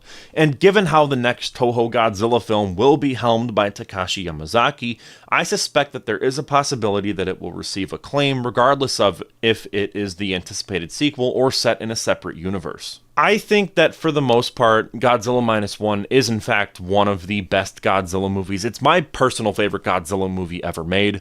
I think that a lot of people that are more MonsterVerse fans hate Minus One because they view it as being like pretentious for some reason. I don't know. But yes, I partially agree with you. I do think that maybe like the cutoff point isn't exactly Mothra versus Godzilla. I think that there have been better movies in between Mothra versus Godzilla and Minus One.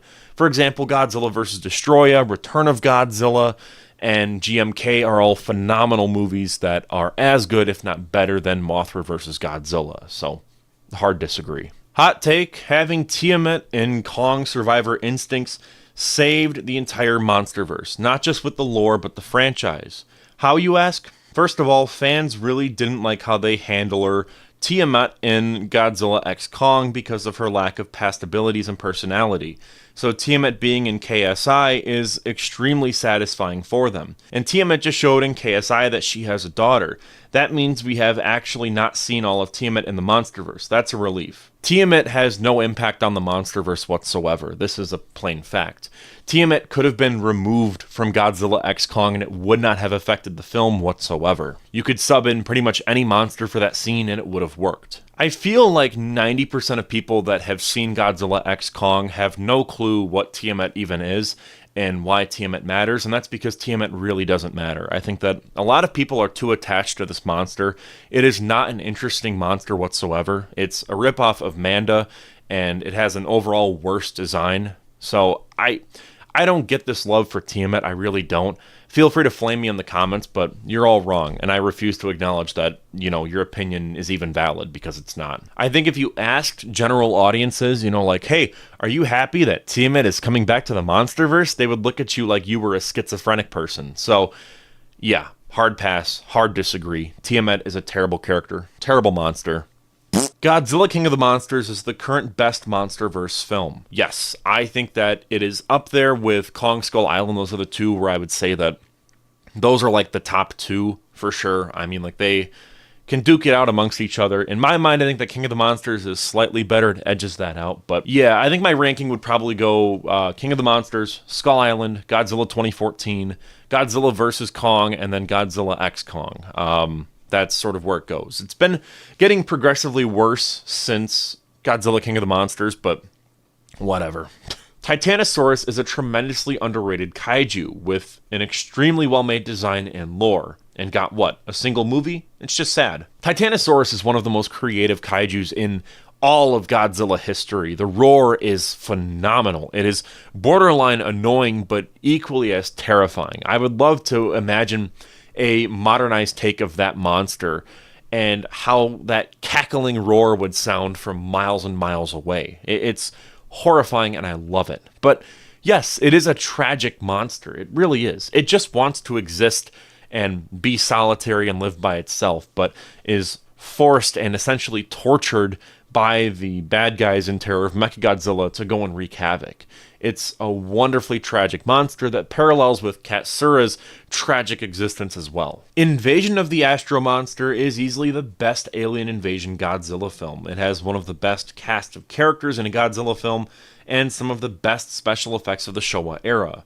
That the others, like Destroy All Monsters, aren't nearly as good. I agree that if we're just talking in terms of visual aesthetics, Astro Monster is way up there. I mean, like, it feels like a Star Trek episode, but stretched out into being a movie. And on top of that, you throw Godzilla in there, it's perfect. I'm writing my retrospective on this right now, so I don't want to go too into it, but I agree with this person 100%. Godzilla's Revenge is actually good. Trust. No. Here's my hot take. You're a fake Godzilla fan. Why? You only start posting about Godzilla when -1 come out. If anyone no believe, they can check your uploads.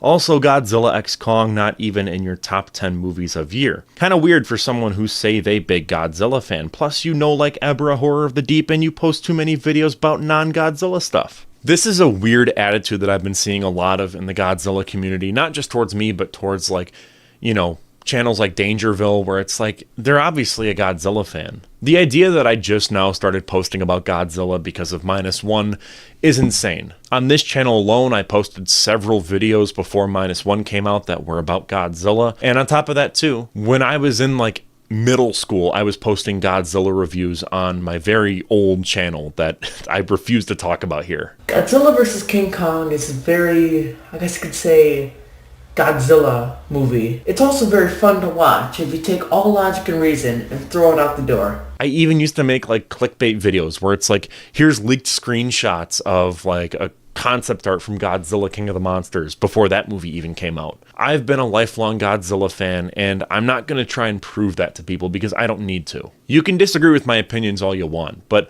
to come at random people and say, you're not a Godzilla fan because you don't think exactly the way I do, is just really immature and stupid. I get that the show is called Let's Argue, but it's like, come on, guys. Toho is being too controlling over the MonsterVerse with their Godzilla can't be a species thing and should just back off. Hard disagree. I recommend you check out my Godzilla fan films video where I talk a little bit more about why Toho is so controlling over their IP. And that's because Toho is a Japanese company and they exist in the Japanese copyright system, and Japanese copyright law is insane. Just ask any Nintendo fan. It's a war zone. It's not like America. So they need to be controlling over their IP or else they lose it. That's just how the law works there.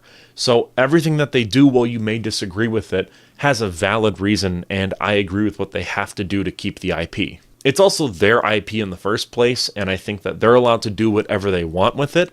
So I don't have a problem with them being more controlling over the MonsterVerse. I mean, the reason why they're so controlling is because of Godzilla 1998 and how that pretty much stained the franchise for a number of years. They want to control Godzilla in film and how he's perceived because that's a big part of their brand. I tend to enjoy most, if not all, of the human stories in kaiju media. An example is that Son of Godzilla is my least favorite Godzilla movie, but the human story, especially Yoshio Tsuchiya, saves it for me. There are some quality human storylines in some of the Godzilla movies, so I agree with this person 100%. I'm writing my retrospective on Son of Godzilla right now, and one thing that I talk about in detail, in fact, I talk about it more than the actual monster stuff, is just how good the human plotline is. While the Showa movies get a bad rap for having bad human characters, I think a lot of it works really well, and only a few cases work to be extremely terrible. It just so happens that these characters exist in a movie about a giant monster, and a giant monster is just more interesting. Unless it's Godzilla -1 or Godzilla Final Wars, because you're competing with a giant monster or a really good war story about a veteran coming home with PTSD and survivor's guilt, or you have mutants fighting giant crabs. The Toho Godzilla movies are irrelevant and boring compared to the MonsterVerse. Just look at the box office here in the US for Godzilla x Kong versus -1. People really only care about the MonsterVerse, and that's it. I think it's a really weird way to look at movies by saying that a movie can be irrelevant. I think a movie is not like a sports team, where you say they're irrelevant now. A movie is a movie. Movies just kind of exist. They're made, and then people talk about them, or they don't talk about them, but that doesn't really reflect on the quality of the film. So to call a movie irrelevant or a film series irrelevant just comes off as really weird to me. Their main argument for this seems to be that the box office plays a factor in determining the quality of the movie or whether or not people actually care about a movie. And I have to say, no. For starters, Godzilla -1 was in theaters here in a limited scope. It wasn't like Godzilla x Kong where it had a massive release, massive opening weekend. It stayed in theaters for a very long time. That wasn't -1. -1 was in theaters for maybe 3 months, if I remember correctly. I remember December it was out here, and I think by like late January, maybe early February, it was gone. On top of that too, -1 was released here in Japanese, and obviously there's a lot of people here who don't want to read subtitles for an hour and a half. That's not really a commentary on anything besides American audiences not liking subtitles.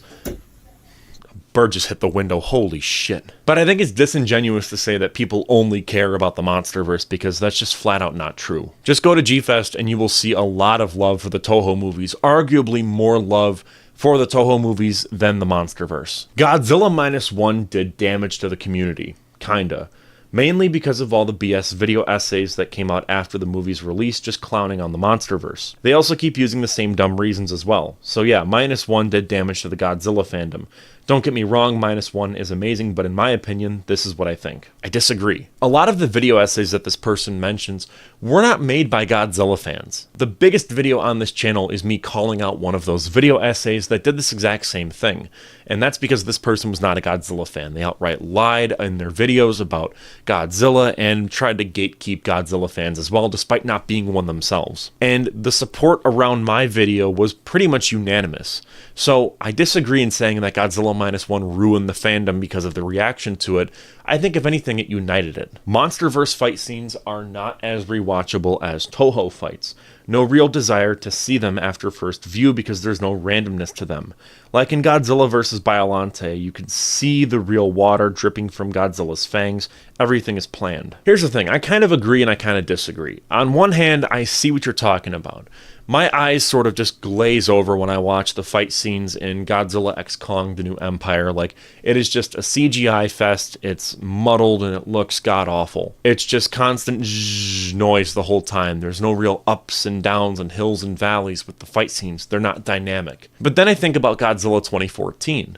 A movie where there is a lot to appreciate. You know, you talk about seeing the water dripping off Godzilla's fangs, but like, you kind of get stuff like that in Godzilla 2014. A good example would be when he decapitates the last Muto and you see part of its spine still like hanging out of its body and hitting the ground. Like, moments like that are incredible. This is one where I kind of agree and disagree at the same time. I'm sort of in the middle with you.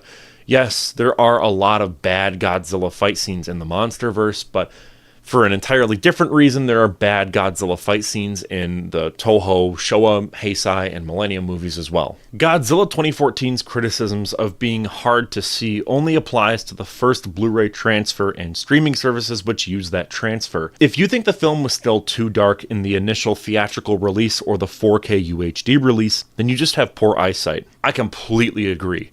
I, for the longest time, would complain that Godzilla 2014 was just too dark and muddied, and then I got the 4K Blu-ray and was blown away. I had just gotten a new TV. It has like a UHD thing, so it really brings out the detail, especially with 4K, because it is a 4K TV. And the amount of detail in that movie is crazy. I saw so many things that I hadn't seen before because I was just watching that garbage Blu-ray transfer. To anyone that does not like the Godzilla 2014 movie for that very reason, I highly recommend trying to find that 4K version, giving it a watch, because it elevates the movie tenfold. Godzilla vs. Hedorah is my favorite Godzilla film. I have never watched anything as wacky or insane in literally all ways. The music, the characters, the dub, the kaiju designs, the creative decisions, everything. It's an acid trip as a film, and I love it so much for giving me such a trip every single time I watch it. I agree 100%. The retrospective I'm writing about Godzilla vs. Hedorah is so in-depth, more than any of my other retrospectives. It's going to be much longer because I have so much more to say. It is a masterpiece of a movie, one of the best Godzilla movies ever made because of just how out there it is. The fact that Toho gave Yoshimitsu Banno the keys to the kingdom, and he proceeded to just make the weirdest movie anyone has ever made with a blockbuster like Godzilla, is crazy to me, and I respect it so much. Beyond it just being weird, it's also just a quality Godzilla story that adds a lot of horror back into the Showa era. I've seen a lot of horror takes on Godzilla use the idea of Godzilla's radiation having the ability to turn people into man-eating Godzilla zombies. I think this idea is pretty stupid, as Godzilla can be terrifying enough on his own without having a bunch of xenomorph-like henchmen running around and eating people. On a side note, a lot of people seem to want Noriko to become a Godzilla zombie in a hypothetical -1 sequel because of the G cells on her neck, and I honestly think that would ruin the movie for me. I agree completely. I do not like that aspect of Noriko becoming Biollante or a Godzilla zombie or whatever. It's lame, it's stupid. I hope the -1 sequel doesn't include any of those characters from -1 and we get like a clean slate, because those characters deserve their rest. They were great in -1, but they should be left in the past because, frankly, I want them to have nothing but the best because they are amazing. They are amazing characters. I'm sick of seeing them suffer. Ugh. Now, to your larger point, I think that a lot of that comes from Shin Godzilla and the hypothetical of what if Godzilla was able to evolve and those human Godzilla monsters like came off the tail at the end. Like, that's where a lot of that kind of comes from. And I think in hypothetical fan projects, it's fine. But in actual Godzilla licensed movies, I don't ever want to see that. Godzilla in Fortnite is objectively bad for the Monsterverse and Godzilla as a whole because it really dilutes the themes of the Monsterverse more than Wingard already has. Because films like Godzilla 2014 and Kong Skull Island had realistic tones where they were somewhat believable, unlike movies like Godzilla x Kong and especially the Fortnite collab, which completely abandoned what made the MonsterVerse successful in the first place by making it completely unrealistic and kid-friendly, which could spell the demise of the MonsterVerse like it did for the Showa era. Yeah, I don't think so.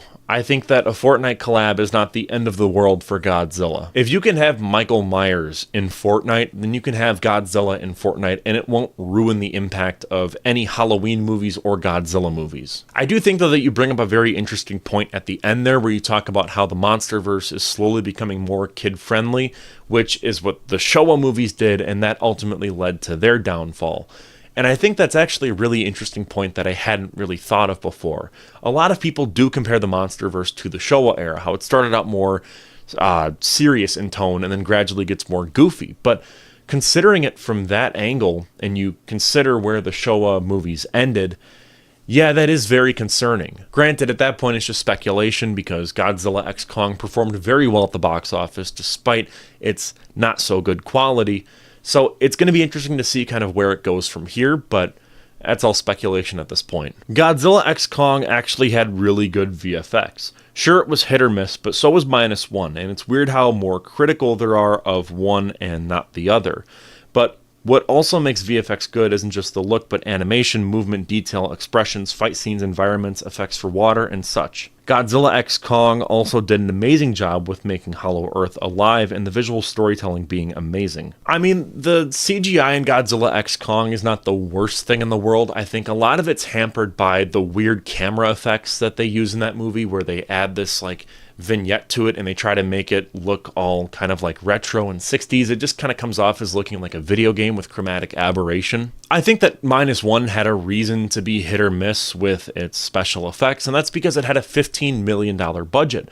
Meanwhile, Godzilla x Kong had 10 times the budget, so there's not really much of an excuse there. I think that the visual storytelling of Godzilla x Kong is very solid. I mean, you consider the workload that they had with all of those Kong scenes, and the fact that there are just moments where we have no human characters on screen for a very long portion of the movie, it's impressive. But I just am not a fan of how it was executed. A lot of that has to do with Wingard's blocking and direction, but still, I mostly disagree. I never liked Destroy All Monsters. It's cool how we see so many monsters, but aside from the New York attack, we only see them in almost static, uninteresting actions in a famous city. The final fight isn't even all that great, because it's literally all of them versus Ghidorah.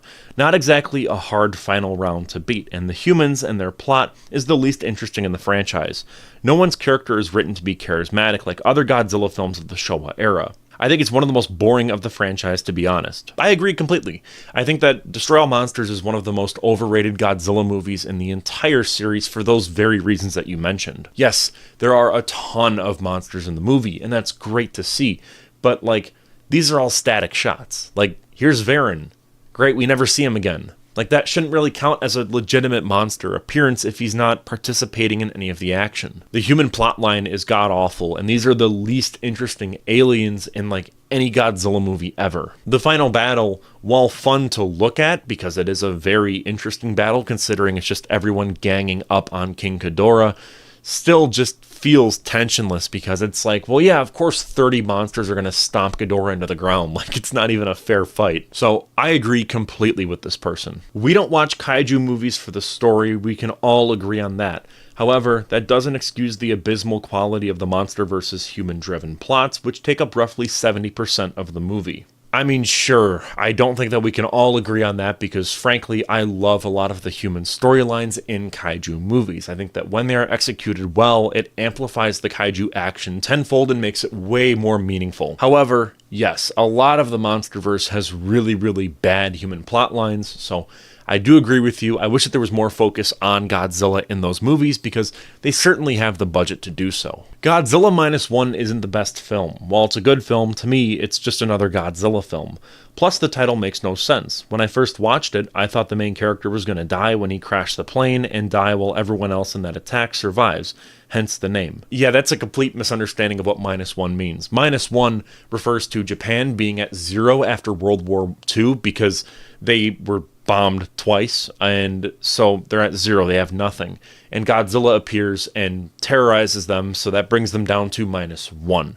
That is the point of the title. People should stop hating on the Godzilla fans who draw weird Rule 34 art or fetish art of Godzilla. It's perfectly understandable not to like it, but it's not right to call those people fake fans or a disgrace to the franchise. The art they make doesn't always determine who they are as people or fans. I'm not saying all of them are justified in their art, but we shouldn't judge them as a whole. I think that's one of those where it's a slippery slope. I think if you start to welcome more of that weird Godzilla art, I'm not going to really talk much about what that art is, but I'm sure you can imagine it. But I think if we start to allow that more and more into the franchise and that becomes more representative of the franchise, then the Godzilla fandom will just become the Sonic fandom, like with how that was in the 2000s. Like that was a franchise that was pretty much ruined because of how people interpreted the fans. I should know, I stayed away from Sonic for decades because of that very reason. So I think it's one of those where people should do their best to ignore it and just not harass the people that make it. But also it's like, it's cringe. Like, I'm sorry, it is. But just leave them alone. Don't bully them. Just let them do their thing and pray to God people don't see more of it and think that the rest of the fandom is like that. Son of Godzilla is a beautiful film about Godzilla adopting a child, and it is the best Showa film. I don't think it's the best by any means, but it's definitely kind of in the middle with me. Like it's up towards the top, but it's like in that like kind of halfway point. It's very endearing with what they try to do. I just rewatched this like yesterday, so it's very fresh in my mind. I love the Godzilla storyline, how we see him almost like finding peace and, you know, enjoying being a father. I think that's very interesting. I love the weather plot, how like they're trying to solve overpopulation, which is interesting seeing that from a 60s perspective. You know, like you don't really think about overpopulation being a problem in the 1960s, but I suppose it was big enough for them to actually make a whole movie about it. Regardless, it's a very interesting direction for Godzilla, and it's also one of the better island movies compared to Ebra Horror of the Deep. Like, it takes the foundations of Ebra Horror of the Deep, it takes what a lot of people like that movie for being, and it amplifies them tenfold. It makes the island actually something that's dangerous, whereas in Ebra Horror of the Deep, it just felt like a bad movie set. In Son of Godzilla, like, there's giant praying mantises, there's Kamanga, it just feels more alive, and I love that aspect of it. The MonsterVerse ruined Mechagodzilla to a core, that bringing him back in the future is not a viable option, even if they make a Kiryu out of him. That mecha had the potential of it was given a large screen time instead of 6 minutes of the third act, and he was just used to giving King Kong some moment to fuel his character ego after losing to Godzilla. Had the MonsterVerse taken Mechagodzilla seriously, they would have repeated the tale of AI going rogue, where Mecha starts doing good to human, only for its AI to go rogue and cause destruction, and Godzilla and King Kong are seriously wounded defeating him, but no, instead he's a toy to a terrible rich guy villain who tries to be a hero for the people. This Mecha not only ruined the movie, but also, okay, pushed me away from the Godzilla franchise for a long time. What?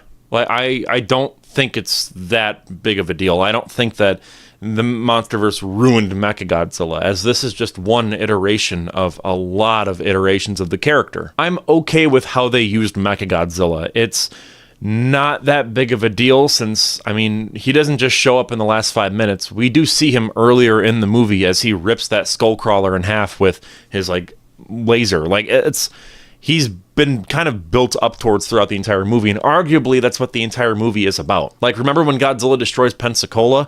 He's going after the Mechagodzilla piece that they have there at the Apex facility. Like, that's sort of the entire crux of that movie, is Mechagodzilla being built up to. So, hard disagree. I guess if you wanted a Kiryu type of story, maybe you could be disappointed by that, but I think it's wrong to go to a movie, hope to see one thing, and then hate it because you didn't get that specific story. On top of that, too, we already have 2 great Kiryu movies, and it's Godzilla against Mechagodzilla and Godzilla Tokyo SOS. Like, we don't need another type of Kiryu saga. We just don't, because we already got what, in my opinion, is a masterpiece. Mechagodzilla in the MonsterVerse served his narrative purpose really well, and that is to act as a force to battle and ultimately unite Godzilla and King Kong, and that's what happened. So, hard disagree. That's a very big overreaction. in my opinion. So maybe not so hot of a take, but I think that the current state of the MonsterVerse is fine. I won't deny that there are places they can improve, such as the human stuff, but I think the direction they chose is really inspired and needs to be appreciated, since we haven't really seen pure monster fun since Showa, and it's clear they're having a good time, even the human actors. I know Millennium and Heisei were goofy, sometimes, but it's not all the same vibe. I mean, I agree with your first part. I think that the MonsterVerse is okay with where it's heading. There's a lot of doomers that are like, oh my god, it's the end of the world, and the MonsterVerse is gonna die, and it's all over, and it's over, guys, it's over. Guys, it's over! Oh my god! Kong Road Godzilla! It's the end of the fucking world! Oh my god! I think it's hard to kind of track it and be like, ooh, this is really where it's gonna start going downhill, because we're not going to know for another 3 years what the next movie is even going to be like. Is it going to be dark? Is it going to be serious? Is it going to be goofy and funny? Like, we don't know. We have no idea what Grant Spator is even cooking right now. So that's why it's kind of like, let's just take a big step back and just relax for a bit. Godzilla Final Wars is the only Toho Godzilla movie that has a plot that makes sense. I don't think so. I think you might be saying that because of how much they just keep saying what the plot of the movie is over and over again. Like, I think X says in that movie, like, humans are all cattle. I think he says that like 15 times. The plot is just constantly being restated to the audience. Like, okay, we got to stop the aliens because humans are cattle to them. And if we don't stop them, it's because humans are cattle to the aliens. Like, it's like, I get it. Guys, I get it. I think -1 is more straightforward. I think that the original 54 Godzilla movie is more straightforward. I think most plots are very straightforward. Like, you know, Mothra versus Godzilla. Oh, it follows this egg that washes up on shore. The journalist is like the main character. This greedy businessman tries to buy the egg. Egg hatches. Chaos ensues. Like, most plots are very straightforward. Like, we're not getting primer level, like, insane plots where it's like Tenet level stuff. I mean, 99% of Godzilla movies are very easy to follow.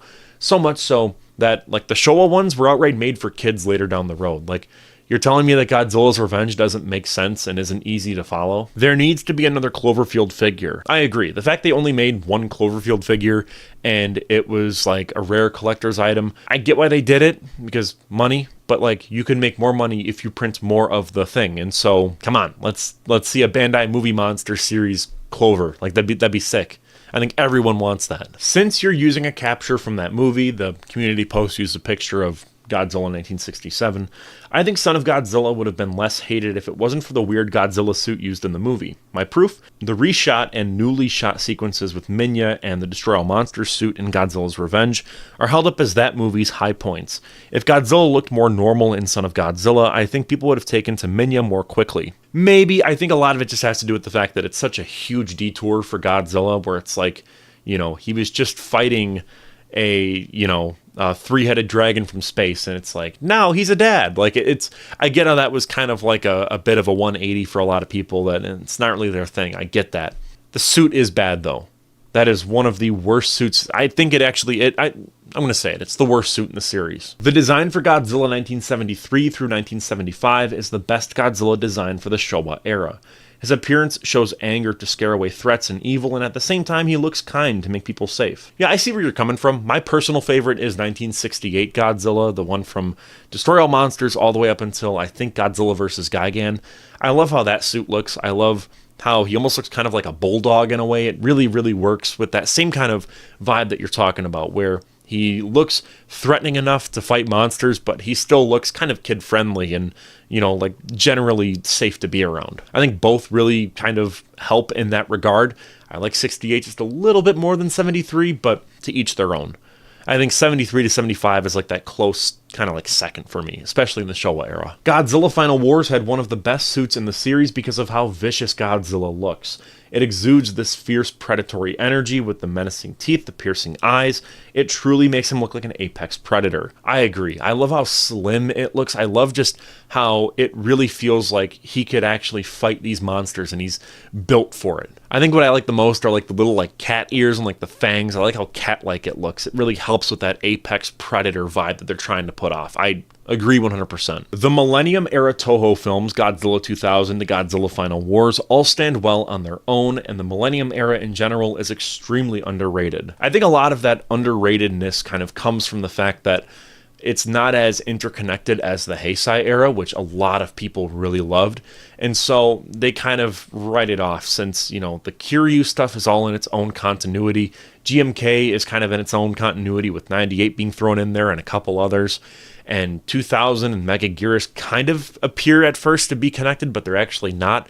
And Final Wars, that timeline is just insane that I don't even want to talk about right now. Regardless, I agree. A lot of these are great self-contained Godzilla stories that manage to blend practical effects with CGI in a really solid way, especially for the year that it was, which was the early 2000s. The way the kaiju fandom, and more specifically MonsterVerse fans, treat Gamera really bothers me. He literally can't stand on his own. He always needs to be related to or tie back to Godzilla and crossover with the MonsterVerse in some way to reach his fullest potential, according to the fandom. He already reached that peak with the Heisei trilogy. He does not need Godzilla to be relevant. I agree 100%. I think it's weird that whenever a monster is talked about just in a vacuum, you immediately get MonsterVerse fans that say, they need to be in the MonsterVerse, they need to be in the MonsterVerse. And it's like, they were fine existing as is. And I say that as someone that likes to see legacy monsters in the MonsterVerse. Like, I like that Ghidorah and Rodan and Mothra are in there. But it's just bizarre to me how people are like, Gamera needs to be in the MonsterVerse to be relevant. It just seems like you don't actually watch any of the Gamera movies and you're saying that so you can have a reason to watch Gamera in something. The Gamera Heisei trilogy blows the MonsterVerse out of the water. I think those 3 movies are the greatest kaiju movies ever made. I'll make a video on them eventually. I agree with this person 100%. I think that, yes, Gamera is not this like Make-A-Wish monster. I just wish that people would lay off and let Gamera just exist as his own thing. And I wish that more people would actually give Gamera a chance, since it just kind of seems like no one really watches Gamera and they only view him as like a turtle version of Godzilla. People who say Godzilla 1998 is a good giant monster movie but not a good Godzilla movie are either defending it for sentimental/nostalgia reasons or just playing devil's advocate. It's literally the one live-action film in the entire franchise I can't come back to and find something to like about. That take of, it's a good monster movie but a bad Godzilla movie, is one of the most kind of overplayed statements about that movie. I've heard it so many times. I'm pretty sure I've even said it a few times. My main gripe with Godzilla 1998 is that the first act is phenomenal. Those first 30 minutes are some of the best first 30 minutes in any monster movie ever. It is so well executed, it is so suspenseful, the way everything builds. It just feels so massive. It feels Hollywood, but in a right way. It feels like this would have been the perfect treatment that Godzilla deserved. It wasn't until we actually see him and he, almost steps on the character of Animal that it's like, oh, that's right, this is one of the worst Godzilla movies in the franchise entire history. So I understand what you mean. Personally, I love how it starts. I just feel that it completely nosedives at a certain point in the movie. I also think there's a lot of nostalgia behind Godzilla 1998. I mean, shit, in my video, I literally hold up the VHS tape and say, this is the VHS tape that I grew up watching this movie on. So it reminds me a lot of like the Star Wars prequels, how those were hated when they first came out. And then now that people that grew up with those movies are now grown-ups, they can actually defend them and make points about them. A lot of that is guided by nostalgia. But look at like Revenge of the Sith, how the reception behind that has completely changed, and now it's considered to be one of the best Star Wars movies. I think a lot of these defenses that people have been making towards Godzilla 1998, myself included, stem from nostalgia, and there's nothing wrong with that. But I do think if you are going to defend it and it's because of nostalgia, you gotta kind of be open about that. You gotta just say, look, I'm nostalgic about this. Here's why I love it. And that's fine. That's valid. If you like it, perfectly fine. But I do agree with this post. I think there's a lot to not like about that movie. And that is the end of the video. If you made it this far, thank you so much for watching. If you're curious as to when Volume 2 or Season 2 comes out, very shortly, like within the week, it'll be out. I really want to make these kind of like a monthly installment sort of deal, so subscribe, stay tuned for all the community posts that are out there. With all that out of the way, I'm Cole McCormick, you're watching Firewood Media. Thank you so much for watching, and I will see you in the next one. Peace out.